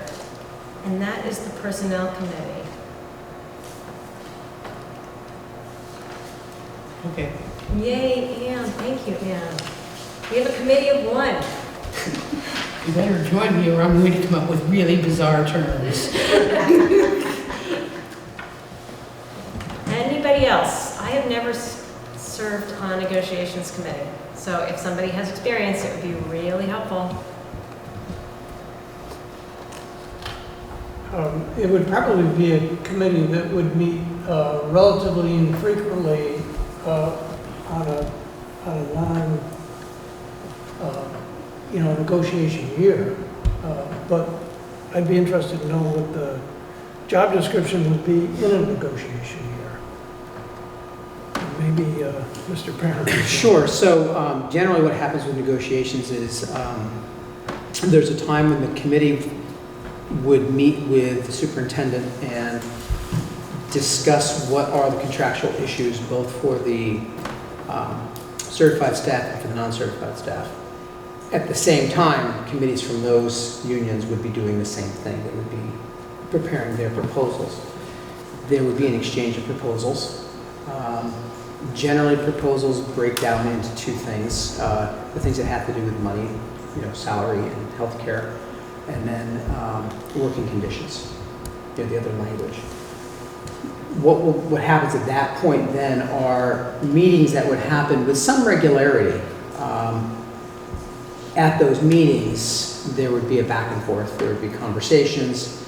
You would meet, present a proposal. There would be a caucus that would happen. Both groups would go apart. The board generally has with them an attorney during the process. The teachers union and the other association generally has their unit serve director with them. And over time, what happens is language is solidified, language is whittled out, and then traditionally what happens is you're left with a couple of language points and you're left with compensation packages. Towards the end, it gets intense. There gets to be a lot of conversation, a lot of meetings. In the past, the board has had one group that works with, they take the negotiations separately, so they'll negotiate with the non-certified staff. One group will do that, and then another group will work with certified staff. And then generally one person is on both of those committees to kind of coordinate. What's the timing for when the contracts expire versus when you would start negotiating? You would start negotiating this fall. You'd probably start and have an initial meeting I've seen them as late as November, and they generally don't go well because everything's rushed. So you probably have one in the early fall, and then as things went on. You know, there's benchmarks along the way. A lot of times what happens is contractual negotiations get to what's called impasse, where both sides agree they can't agree. And then at that point, they bring in a fact finder who looks at both of them. Fact finding is not a binding process, but what a fact finder can help do is they can help kind of mediate between the two groups. After fact finding, at that point, a lot of times a contract will settle. If it doesn't, it can go beyond the scope of the contract time, and that's usually not pleasant for anybody. When does the contract have to be completed by, Steve? Technically, they need to be ratified, so what has to happen is the board has to ratify it. And I don't know if, I mean, traditionally it's been all of the local boards ratify and the SU board would ratify. Under this structure, I think this group would ratify. And then the association has to ratify as well. And that has to happen before July 1, I would assume? It should happen before July 1. So traditionally, so my term is up in March. Right. I may not Right. be reelected. Sure. So it probably is not completed by town meeting day. I'd be surprised if it was. Okay. I mean, you know, there's been years where we've agreed to do a one-year contract, or leave language alone, and then just do a 1 year that just involves healthcare and compensation, and then come back to that later on. And that could be a possibility, you know, because you do have two negotiations going on simultaneously. And these are district-wide meetings, is that correct? Yes.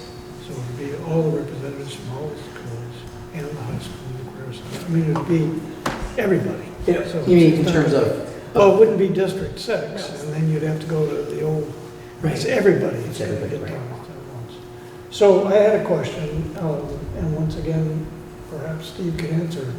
If somebody was interested in being on that committee, would it be too much to be on finance and personnel? It's actually helpful to have some overlap there. Yeah.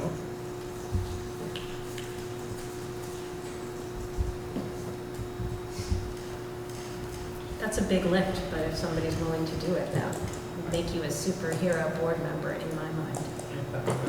Well, I'll tell you what, I will take on, are we saying what we're interested in at this point? Personnel. Oh, we're just dealing with personnel. Well, I was doing personnel first, Yeah, because yeah, that's such yeah. a big, like, I didn't want to come to that at the very end of the list and then have everybody say, I'm on 3 committees already, because that's something we Yeah. can't, like, we can't go forward without finance and personnel. I mean, we can't, and policy, we have the SU representatives and the policy representatives, so, I'll do personnel. thank you, Sean. I would do personnel, but I think if I were to not be here, that would not be, if I were to not be here after March 8th, to have somebody leave the personnel committee midstream, mid-negotiation would maybe not be helpful. Maybe it would be helpful, I don't know. Anybody else for personnel? I guess would it be helpful to know who's 1 year versus who's longer? Because then those people would be considered, right? Right, and I'm 1 year. I'm also 1 year. I'm 1 year.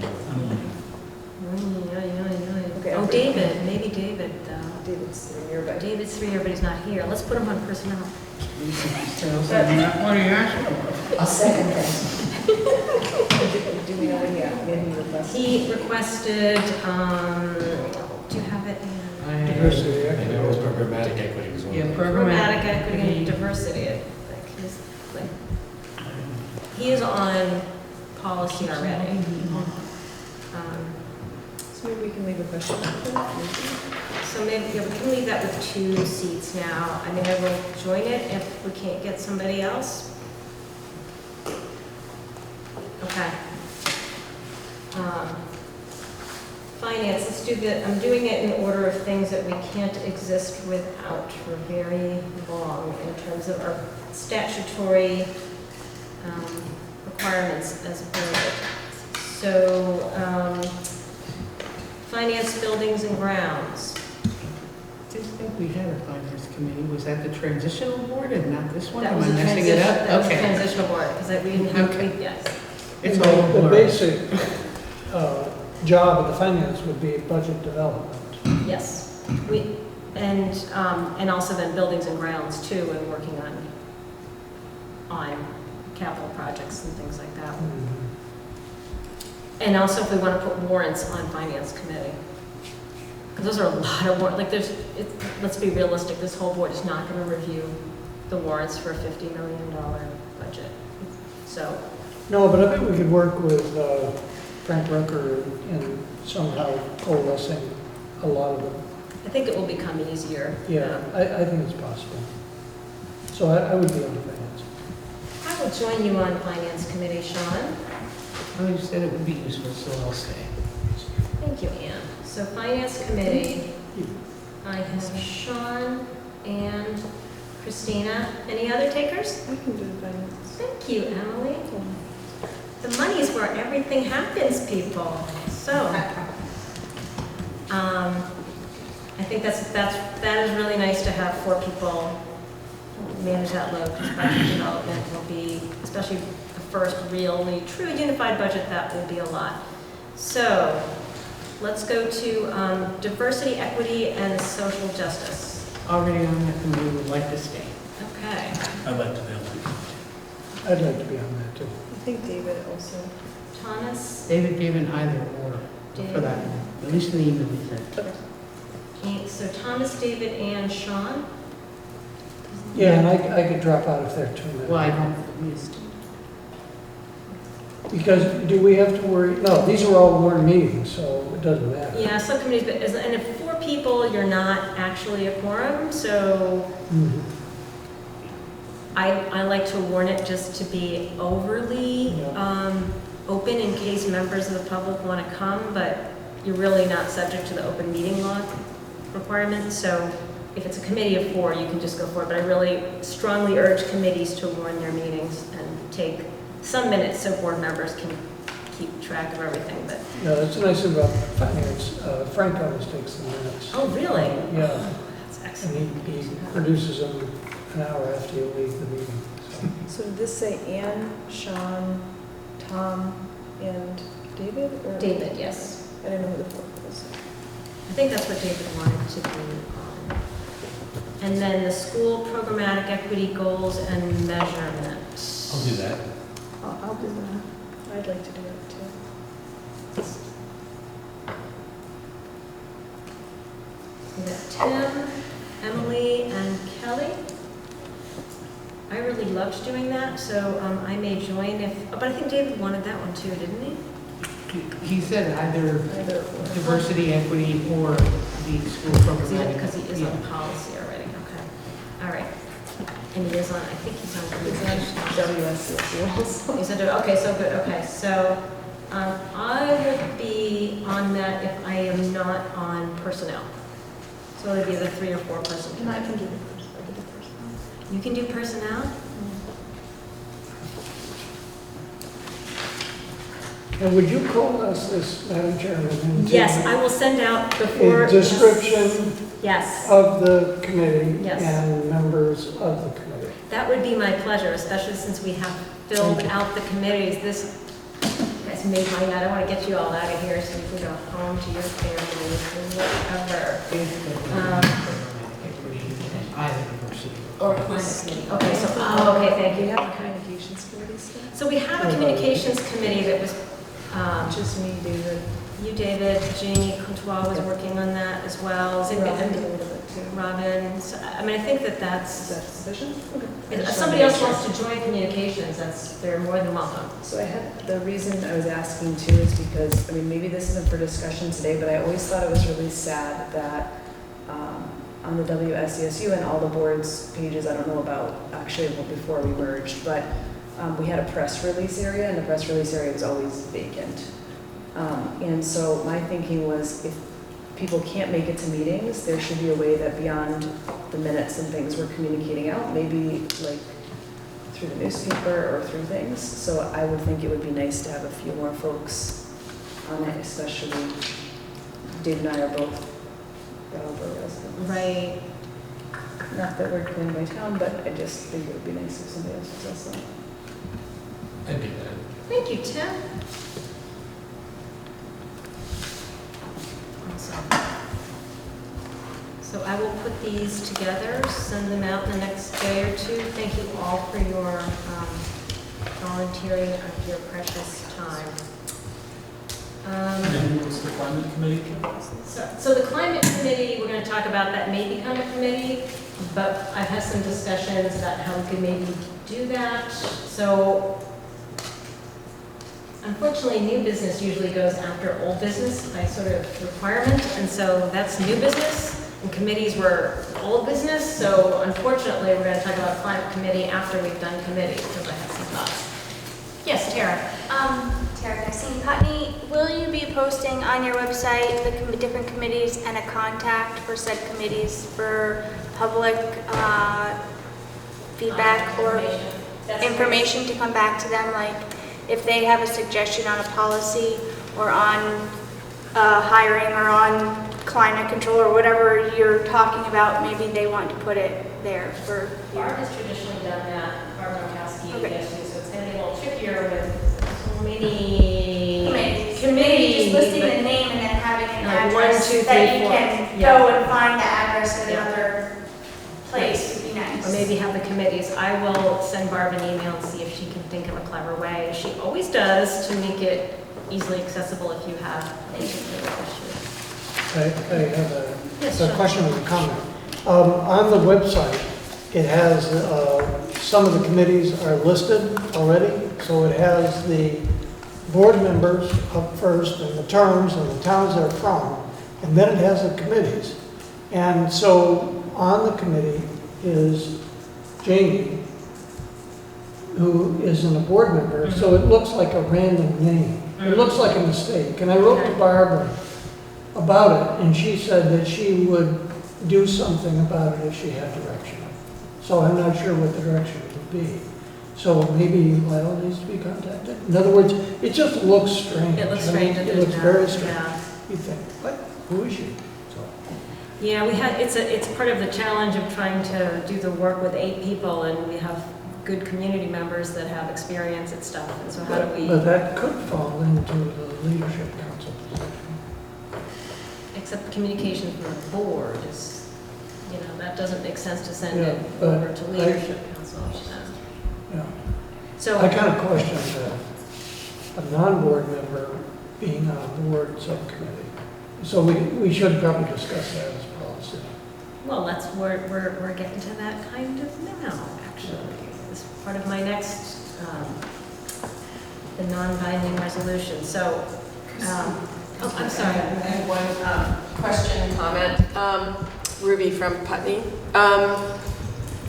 I guess I understand, I think, but I'm a little surprised that board participation in whatever these leadership councils, if they exist, would be, isn't part of what you're discussing is regarding. I understand why it wouldn't be, and it's not a board committee necessarily, but I think that if there is any leadership council concept, having the board commit would be a good thing. There has been always, in my mind, a plan where the board member will sit on every leadership council, but that's not a committee per se. But as I was emailing back and forth with them, and I'm like, don't forget you're going to have leadership councils, and we've got 10 leadership councils we're talking about putting together. So, and there's 8 of us, so that means somebody's going to have 2 of those to be on as well. So that's part of our thought, but it's not an actual subcommittee of the board. As long as that's what, as long as that's the thing.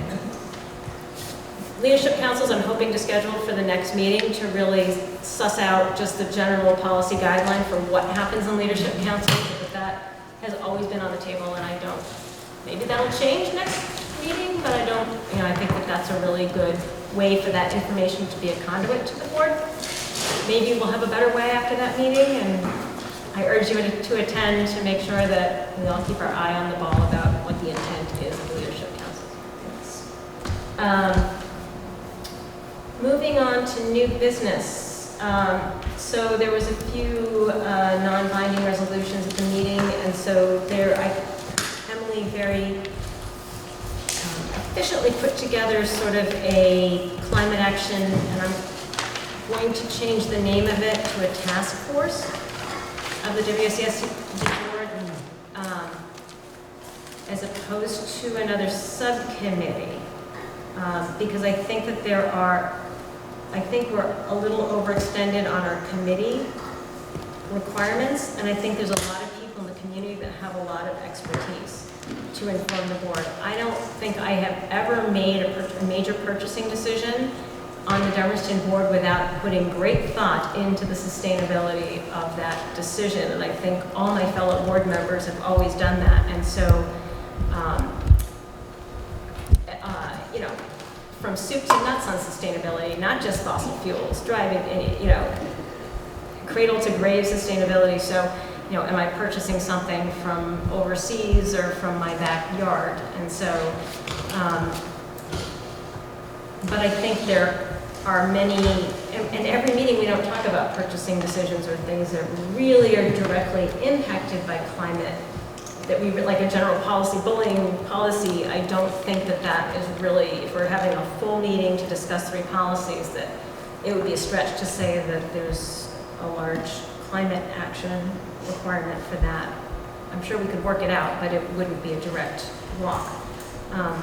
So I'm thinking about putting together a task force that would work on various projects in Dummerston. We had really good success working with, we had an energy committee with the town, so they sort of advised us on issues with our lighting, and there's so many people in the community that are experts in this field to put together a task force to advise the board on these purchasing decisions, because I could spend all my day researching, you know, the best lights for a school, or we could have people doing that who have this as their area of expertise.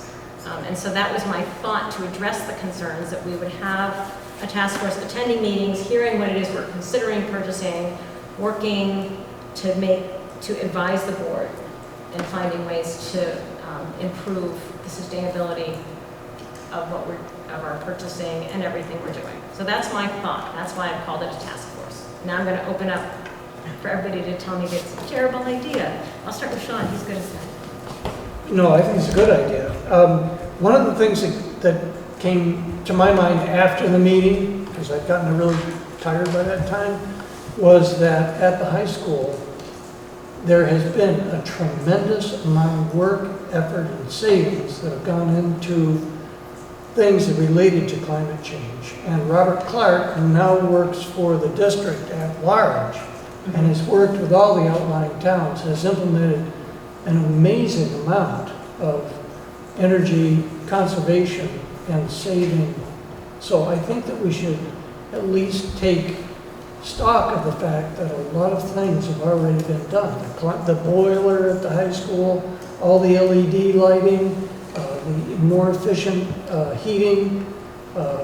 So efficiency is the ballgame as far as Robert Clark goes, and he is more now involved with every former district, all the schools in the new district. So I think all boards have been doing that. We did Yeah. solar credit. I mean, I think Yeah. all boards were like. So I wish that somebody had said that night, because it sort of seemed like, you know, we already have been extremely aware.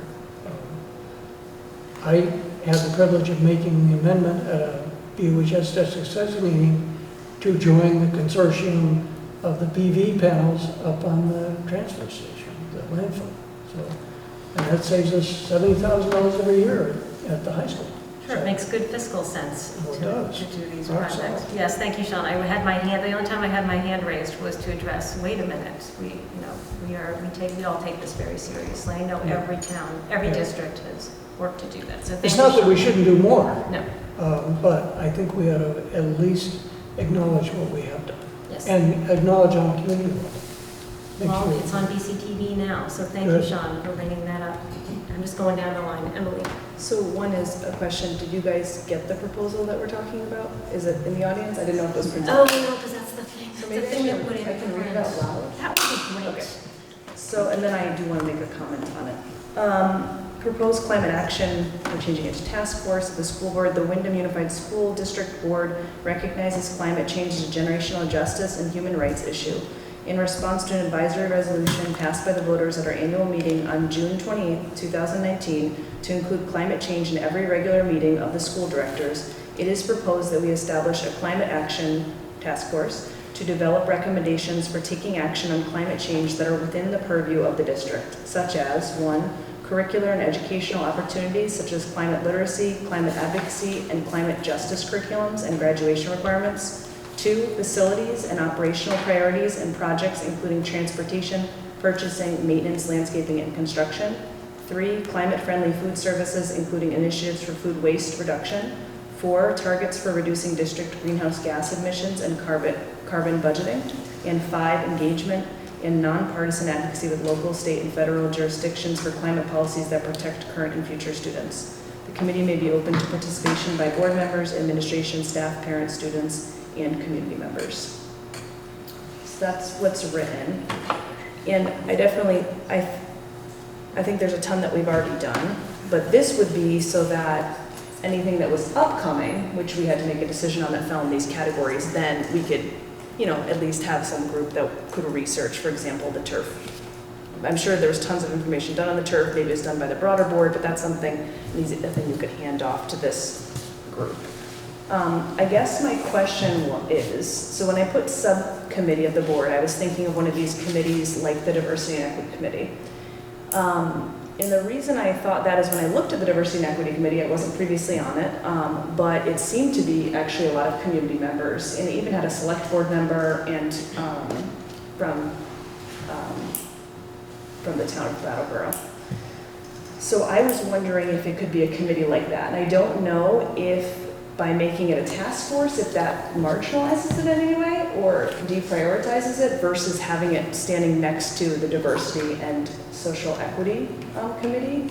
And so I would be hesitant to, at first I was like, task force sounds great. And then I became hesitant to say like, well, we don't want to also just push it off and say it's a task force and we actually don't have to, you know, really focus on it. So I guess I would love to hear a little bit of discussion from folks on if they think this should be a committee or a task force and what actually the difference would be if you're making it a task force. So does that mean that it's going to be less frequently, or how is it going to be led differently? So that, I don't know.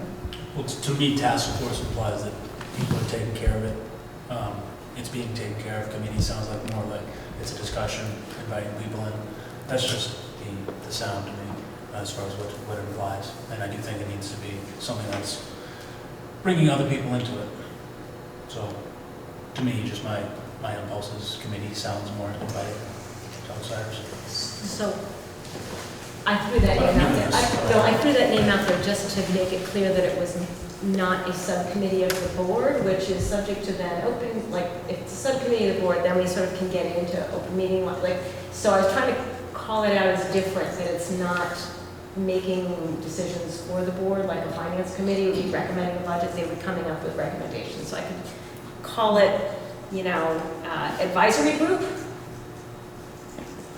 I was just throwing something out there to just say not quite the same as other committees that are committees of the board. And I think Sean was pointing out what is the precedent, like we're sort of in uncharted territory here as we're needing more people. We're looking to the community to populate that committee, but we've never really had committees that had non-board members with the same requirement and this sort of the same oath of office. And so We do go. So this diversity, social equity one doesn't, social justice? right, that is that how Brattleboro's committee works? Or is that you put that wording in there? No, when I looked at the committee, I saw faces that I was like, oh, I don't recognize these people from the school board, so I realized that I think it's actually a lot of community members, which then that's what got me thinking about, I don't know. Are you differentiating between the Brattleboro one and the the SU one. Are you on the SU one? I'm on the SU What one. does that work? Is that one just board members? No, yeah, as a matter of fact, we're only 2 board members on it now. Robin isn't. It was primarily composed of teachers. But in theory, all the districts were supposed to have a representative. So I don't know what it will look like now that we're moving a large budget, a large office to a different level. I don't know how it will shake out, but we obviously still need individual school representation on it because it has to be brought from one place to another and implemented in the individual schools. If there are minutes, however, I don't know anything about them. So that would be an example, I guess, of one that has outside people, because that's the one that Tim is on, right, from the select board? Sorry? No, not you, Tim's on Brattleboro? Tim Wessel? He's not on the, Oh, okay, maybe that's something else. though Peter Elwell attended fairly regularly, but that had to do mostly with diversity day events. We need cooperation from the town to hold them, so. Yeah, so this is like a big discussion that this is in here, and in fact, I served on the board for 3 years and we never had heard of the SU Diversity Equity Committee. I know Jody, we finally sent Jody when we heard about it through the grapevine. But it was a different committee. And she wasn't where I was supposed to be, and that's Lila where it took me. I think I was on it for 2 years, and they told me it didn't really meet very often. And I was on it for 2 years before I ever showed up for a meeting. Because no one ever told me it was meeting. So I think we need to flesh that committee description out a little bit more, and I think we have to have a bigger discussion. It's 8:11. We have to have a bigger discussion, I think, of the role of community members on committees versus do we call it something else to make it very clear? Because committees have some decision-making capability, and so you're not allowed to give your power to non-board members. So we have to be really thoughtful about what we are tasked with doing, and that we can't call out 5 friends and have them make the decisions for us. So, yes, sorry. Can I just, it's important and it's to talk about what has been done, what needs to be done, but it's not clear to me what is the actual expectation, task force committee, however it is you title this. What is the actual expectation of what is produced from this group as far as the school board? Are they going to bring this? I'm sorry? The climate change committee? Yes, are they going to bring this information and then is it supposed to inform each of the different subcommittees in what would be most appropriate? Like if it was like the finance committee, or, if there's any purchasing sort of things, is it supposed to inform them on something that might be appropriate to them? Or what is the actual expectation of the product of this task force, whatever? I think that's what we would need to work on. We were just asked by the community to discuss climate change at every board meeting, which as a motion from the floor, I think the intent is to inform our purchasing, which we've always done, but I think to make it more formal so that it's very clear to the community that it is happening, and to keep that in a formal way happening in the discussion so the community is very clear that we are doing this, because sometimes you have those discussions maybe in a subcommittee that isn't on BCTV, so that it lands on a regular meeting, so that those items, like, yes, we're making this decision. I've never made a purchasing decision without doing that for myself, for my business, or my school board, but that it's very clearly being done, and that there's a task force that's actually informing us, because you can spend a lot of time trying to figure out what technology, there's a risk-benefit analysis on some of this technology, as we all know, having served on these boards for a while, is you think it's a great idea, but the new technology ends up costing you a lot and does not, that's the least sustainable, so. I just think it needs to be clarified at some point, where it's great to talk about the climate and the things that need to happen and whatnot, but I think for me, I need to have a better understanding in where does this actually fit into what we're hoping to get accomplished. So maybe I will table. Just really quickly, Putney employs a full-time sustainability coordinator. I suggest we bring him into this discussion. We've made particularly great strides involving food and food waste and waste. So I suggest we bring him into that discussion because he will have a real grasp of how to bring it school by school where we go. Yes, Sean? I would just say, I think this is something near and dear to my heart. The problem is, if you do it, it's very easy to become didactic. So, as an example, the high school sends many, many, many students overseas every year. So we buy a lot of airplane tickets for a lot of kids. Are you going to say, no, you can't do that anymore because that's not climate sustainability? It definitely isn't. I just got back from Australia. I can tell you how many gallons I personally was responsible for. It is scary. It's absolutely scary. So, you know, there's a difference between a feel-good and a practical. So I'd be very cautious. Thank you, Sean, for putting it in perspective statistically. Jody? I'm just confused. You're talking about the diversity, and you're talking about two different things, or are you talking about just one thing? Because you were talking about outside people and boards, but you had a diversity, equity, and justice committee here. So the diversity and equity with outside board members, that came from the SU policy as a discussion, SU diversity committee charge. But I never heard, like, they never presented to the SU as a whole, so this maybe wasn't the best choice, but it was the existing language around this. So I think that committee's first job will be to, figure out exactly where that committee fits in with the greater structure of, and Brattleboro's had a board subcommittee for diversity and equity, right? So that might be a better example and better language to pull in. So you're not talking about So we an weren't really outside talking- diversity committee that informs this diversity? No. We were just talking about, can a committee Yeah. have non-board members? And I think I need to check in with, I don't know, the SBA or somebody on, do other people, I haven't heard of other people doing this, but maybe they do on subcommittees of the board have citizen advisors, much like I guess Frank would advise, you have staff advise you, so maybe you could have citizens advising the board on subcommittees. You have a lot of people who could be part of that committee. But I gotta figure, how we manage this and what precedent we're setting, and that we're clear on our expectations and the powers of the board versus citizen advisors.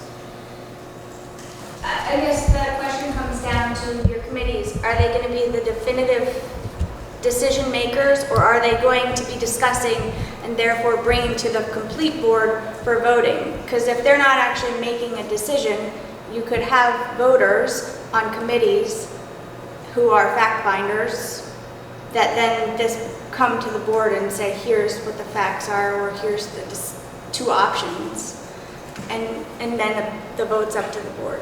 So generally committees do not, but generally committees are given a general, that's a big thumb weighing in. So if you had 20 citizens and the committee voted that we are no longer going to do terms of, trips abroad because 20 people shut up the committee and said that, and that was the committee's report, that The may... board can always vote no, right? Right, but then it's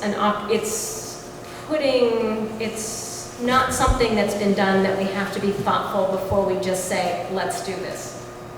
That's the whole thing. We were cautioned a lot on leadership councils by attorneys that it's clear they're not making decisions. So here we're creeping into the same situation another way. I know enough to keep myself out of danger in that we can't put people that have not taken the oath of office and been voted on making the decisions for the board. That's a legal concern and a statutory concern. So that's where I feel like, oh yeah, I've heard this argument before. So I get your point. How to make it work is what I'm trying to figure out. Yes, Sean? I just thought of a perfect example. The public is invited to all meetings, and if the public is here, but they're not decision making. So as an example of that, the study committee, I wasn't on the Act 46 study committee, but I went to probably 85% of those meetings. And I didn't have the voting power, but I was asked occasionally what my opinions on things were. So I think it would be better to have subcommittees that were made up of individuals on the board. And of course, the meetings are all public meetings. They can have, anybody can come to, and there is a period of time where you could have input. And I think it would be cleaner. So I want to get some legal advice on this before so that we're all making decisions based on what is allowable versus what, because I don't want to make a decision and find out, oh, not a good decision. So I will go back to the drawing board and get some legal advice on inclusion on committees and whether or not we can do that. And so I'm going to table the discussion on task force, advisory council, whatever you want to call the climate change until we're understanding about because frankly, that was my, I'm like, let's make it a citizen committee. There's so many good people in the community that are good at doing this. And we have a lot to do that we have to do. We don't have a statutory choice about doing the work we have to do. So I'm going to table that discussion. I'll put it on the agenda under old business for our next go round. And the other issue was the child care issue. Certainly something we're happy to do, but I will say that I know it took Lyle 3 or 4 hours of her day, of her week, to arrange that one child care. And so I'm wondering if that would be a good use for local leadership councils when they're established to have some sort of, because we're going to be moving around, because you have to get people fingerprinted and it's going to change all the time, so you're not going to get, some people don't want to drive up to Dummerston if the child care provider is in Guilford. So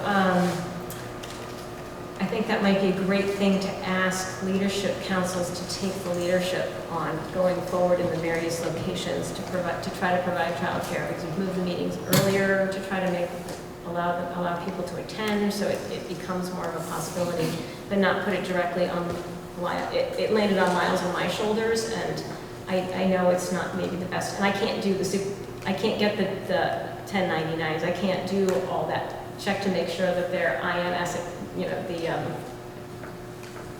the thing I do whenever I employ somebody, like, can you work in this country? Can I pay you? All those things every time we get somebody.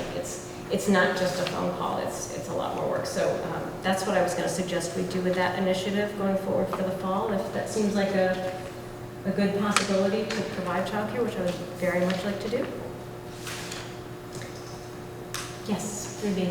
I wanted to just encourage you to think about, as an interim step, because the leadership councils, I want to have optimism that they will be up and running, but I think there's so much that has to be worked out, and this is one small piece.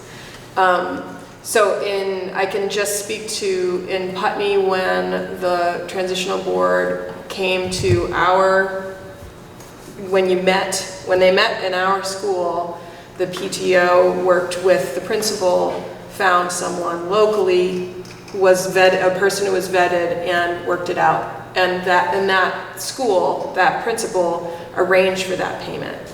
So in the interim, I would suggest, rather than having it all fall on this board chair and Lyle, reach out to those principals and ask them who in your school would be a helpful match for making this work. And in Putney, it would be the PTO. But that might not be the case in every school. But, and I think it's totally an admirable thought to expect childcare at every meeting, but I don't know that I think that it's really important that you guys think of what handful are really important that you want engagement, prioritize those. And so I just wouldn't want,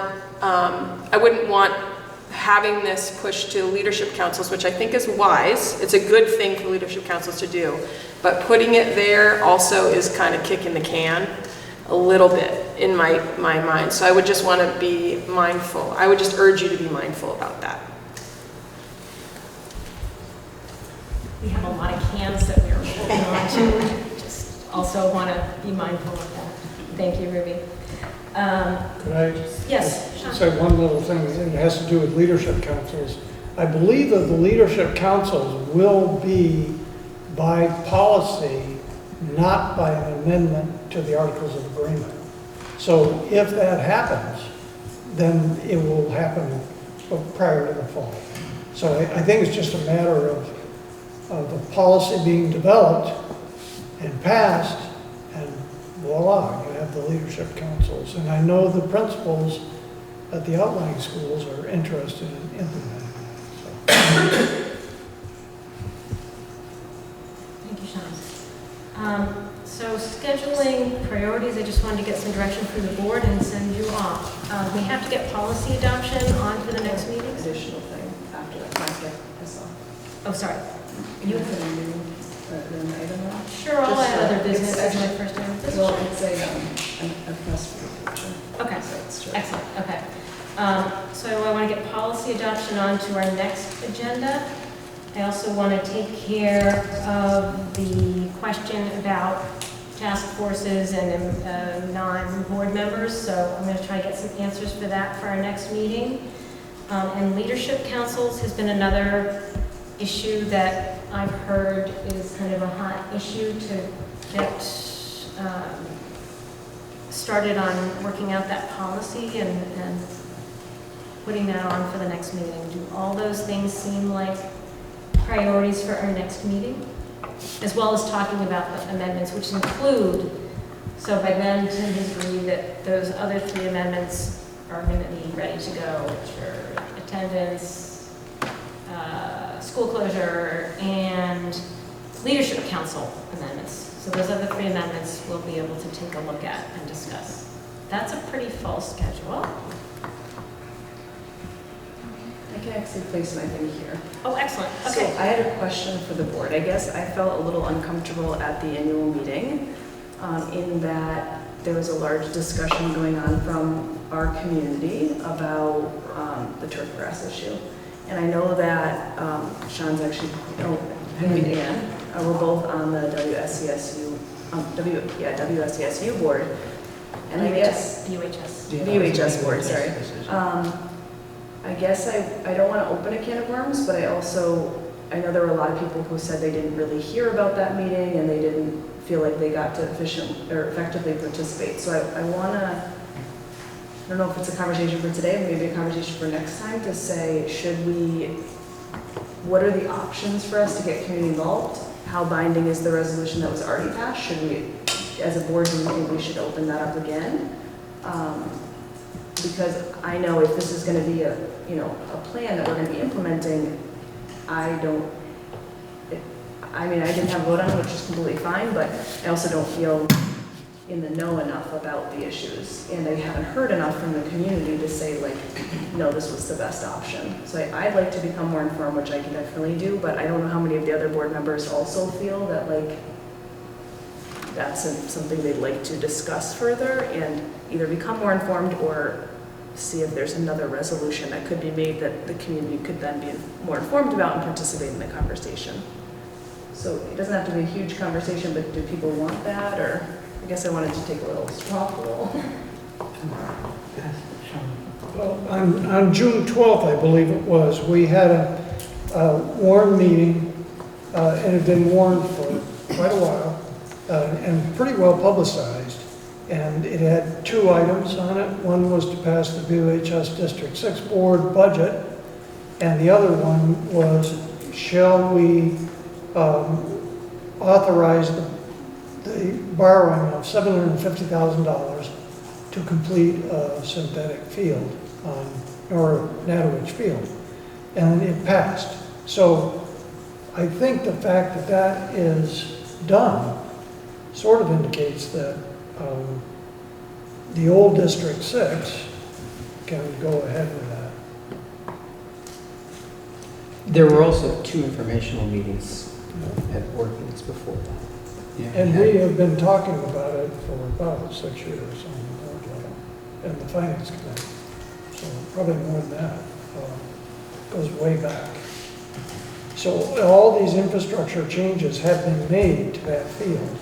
And then the other thing was brought up very, very clearly on the 12, was that because of the topography of Brattleboro, there's not enough field space. And because of the increase because of Title IX, and because of interest in new sports, and because of, the importance of high school sports altogether, that it solved a lot of problems to have a turf field, because you could have, instead of 20 games, you can have 200 games on the same field. You can have soccer. We didn't have the availability to have a playoff soccer game at Brattleboro Union High School. And if that was done, which it looks like it will, it would go forward. We could do it. So. Do you feel pretty confident? I'm asking the folks who are more involved in the conversation that the community really supports it? Because my general feeling from the community was like, whoa, like this seems like people are really, there's all different opinions and a lot of people are opposed and a lot of people felt left out. So that never produces a nice result for the community, especially as we're becoming a new board, because we're the ones who are going to have to actually in the turf field. And it's going to seem like it's us. I think it's done in the business of the previous year. So I believe it's, sorry to interrupt. No, that's okay. That was done. I believe that it's a thing that is going to go forward. I'm not really sure. Perhaps Steve Barron? The bids are prepared. I'm sorry? The bids are prepared. prepared. The bids, yeah, Frank and Chris have been working on the bids and getting them ready to go out. So I think that given what I heard that night in that room, which is a high level of concern, that it is something that we should meet as a board, especially in terms of sustainability, which has been asked of us that night, that it, in the spirit of being open to the community and keeping the conversation going and making sure that this board is understanding the whole decision-making process. I happened to attend that meeting. I happened to sit with parents that have never attended a meeting that said, I actually don't believe in it, but my kid will kill me if I don't vote for this. So, I do know, that was my particular situation. So people have different things that get them to meetings. It was great to see them at the meeting. So it might be good to just have a conversation with this board that has to now defend that decision, that we are clear on the whole decision-making process, because most of this board did not come to that meeting. And so that we can hear the thought process. And fields in themselves are not the greatest thing either. They got to run mowers and things. We should have no sports, because if we're going to be sustainable, they require mowing and watering and travel. And so we in terms of our new charges and this board being clear on the BUHS board's choices beforehand, I just think it's worth a 10-minute, hopefully 10-minute discussion. Yeah. On the BOHS District 6 board, the student council came and made a presentation, and they brought a petition that had been signed by 110 student athletes that were totally in favor. So I thought that was a nice initiative for the students to do. So I think that's great information that really supports the thesis that this is a good way to go forward. But I think it would be great to get it in front of this board here. As you're handing the football off, I'm really in trouble here. On the relay race, as the baton is being handled, I've picked a sport that I've actually played. I want to make sure we don't have a faulty handoff that puts the community in opposition to our winning this relay race. I would ask that when we have that discussion, I would invite Robert Clark, facilities manager, and Chris Sorr to come along as well. Because they've done a lot of the heavy lifting. And Frank as well. Well, that's what I was going to suggest, is you had a team there discussing it, so maybe a 5 or 10 minute thought process discussion, a presentation of what went into it, because we're there as board members going, I don't know. And so this is the baton handoff. I want to understand the baton that I'm carrying. So I think that would make the whole board feel, who was not involved in this, who did not have the part of being involved in the decision-making process, to be on top of it. And I'll put one more thing in here. The actual $750,000 may not have to be borrowed, because we've been planning this for so long, and it was on the capital improvement, or the capital fund. So there may be enough funds to do it out of the capital fund, or not. So I think if we can get a crisp presentation together, 10 minutes of where the money's coming from or not, how much it's costing, what the advantages are for students, what, you know, how sustainability was considered and what that means, I think we would all be very well informed, and this would not be something that we're like, well, that was somebody else's decision, and we're not going to do our diligence, because we have to sign a warrant for it along the way, so we have to be informed before we pay for something, I think. And I'm really limiting everybody to 15 seconds of comments from here on out. Jody, you had your hands up. I'd like to see the research. But what I wanted to say is in the very beginning, we were talking about BCTV and how to access it. And I didn't say at the time, but I'm sure that you, because I've done it before, you can go to YouTube and get it, Most of them are on BCTV. YouTube, but Yeah. you can go through BCTV and they're like. But if you don't want to, go through BCTV, you can get it on YouTube. And so, you know, so the public knows you can get it on YouTube. Thank you, Jody. Was that under 15 seconds? No, close enough. I will try to. I know a lot of the conversation was on the chemical makeup of what the field is going to be made of, so as part of your presentation, I would recommend that it be of what the turf is actually going to be, the research of the different schools that might have said turf already, the fact that your kids are already using the turf, and what the chemicals are that are on part of that turf would be a useful part for parents. Thank you. I was going to also say, Oh, no, but after 10 Yes, years, if Jody, it doesn't but work 10 anymore, seconds. where does it go? Well, that's part of the sustainability. That is part of, you know, chemicals, that's all part of sustainability. In my mind, it's a big topic. Is there any other business before the board? I would entertain a motion to adjourn. So moved. Thank you, Anne. Is there a second? Second. All those in favor of adjourning, please signify by saying aye. Aye. Any abstentions? I'm going to have it. We are adjourned at 8:36.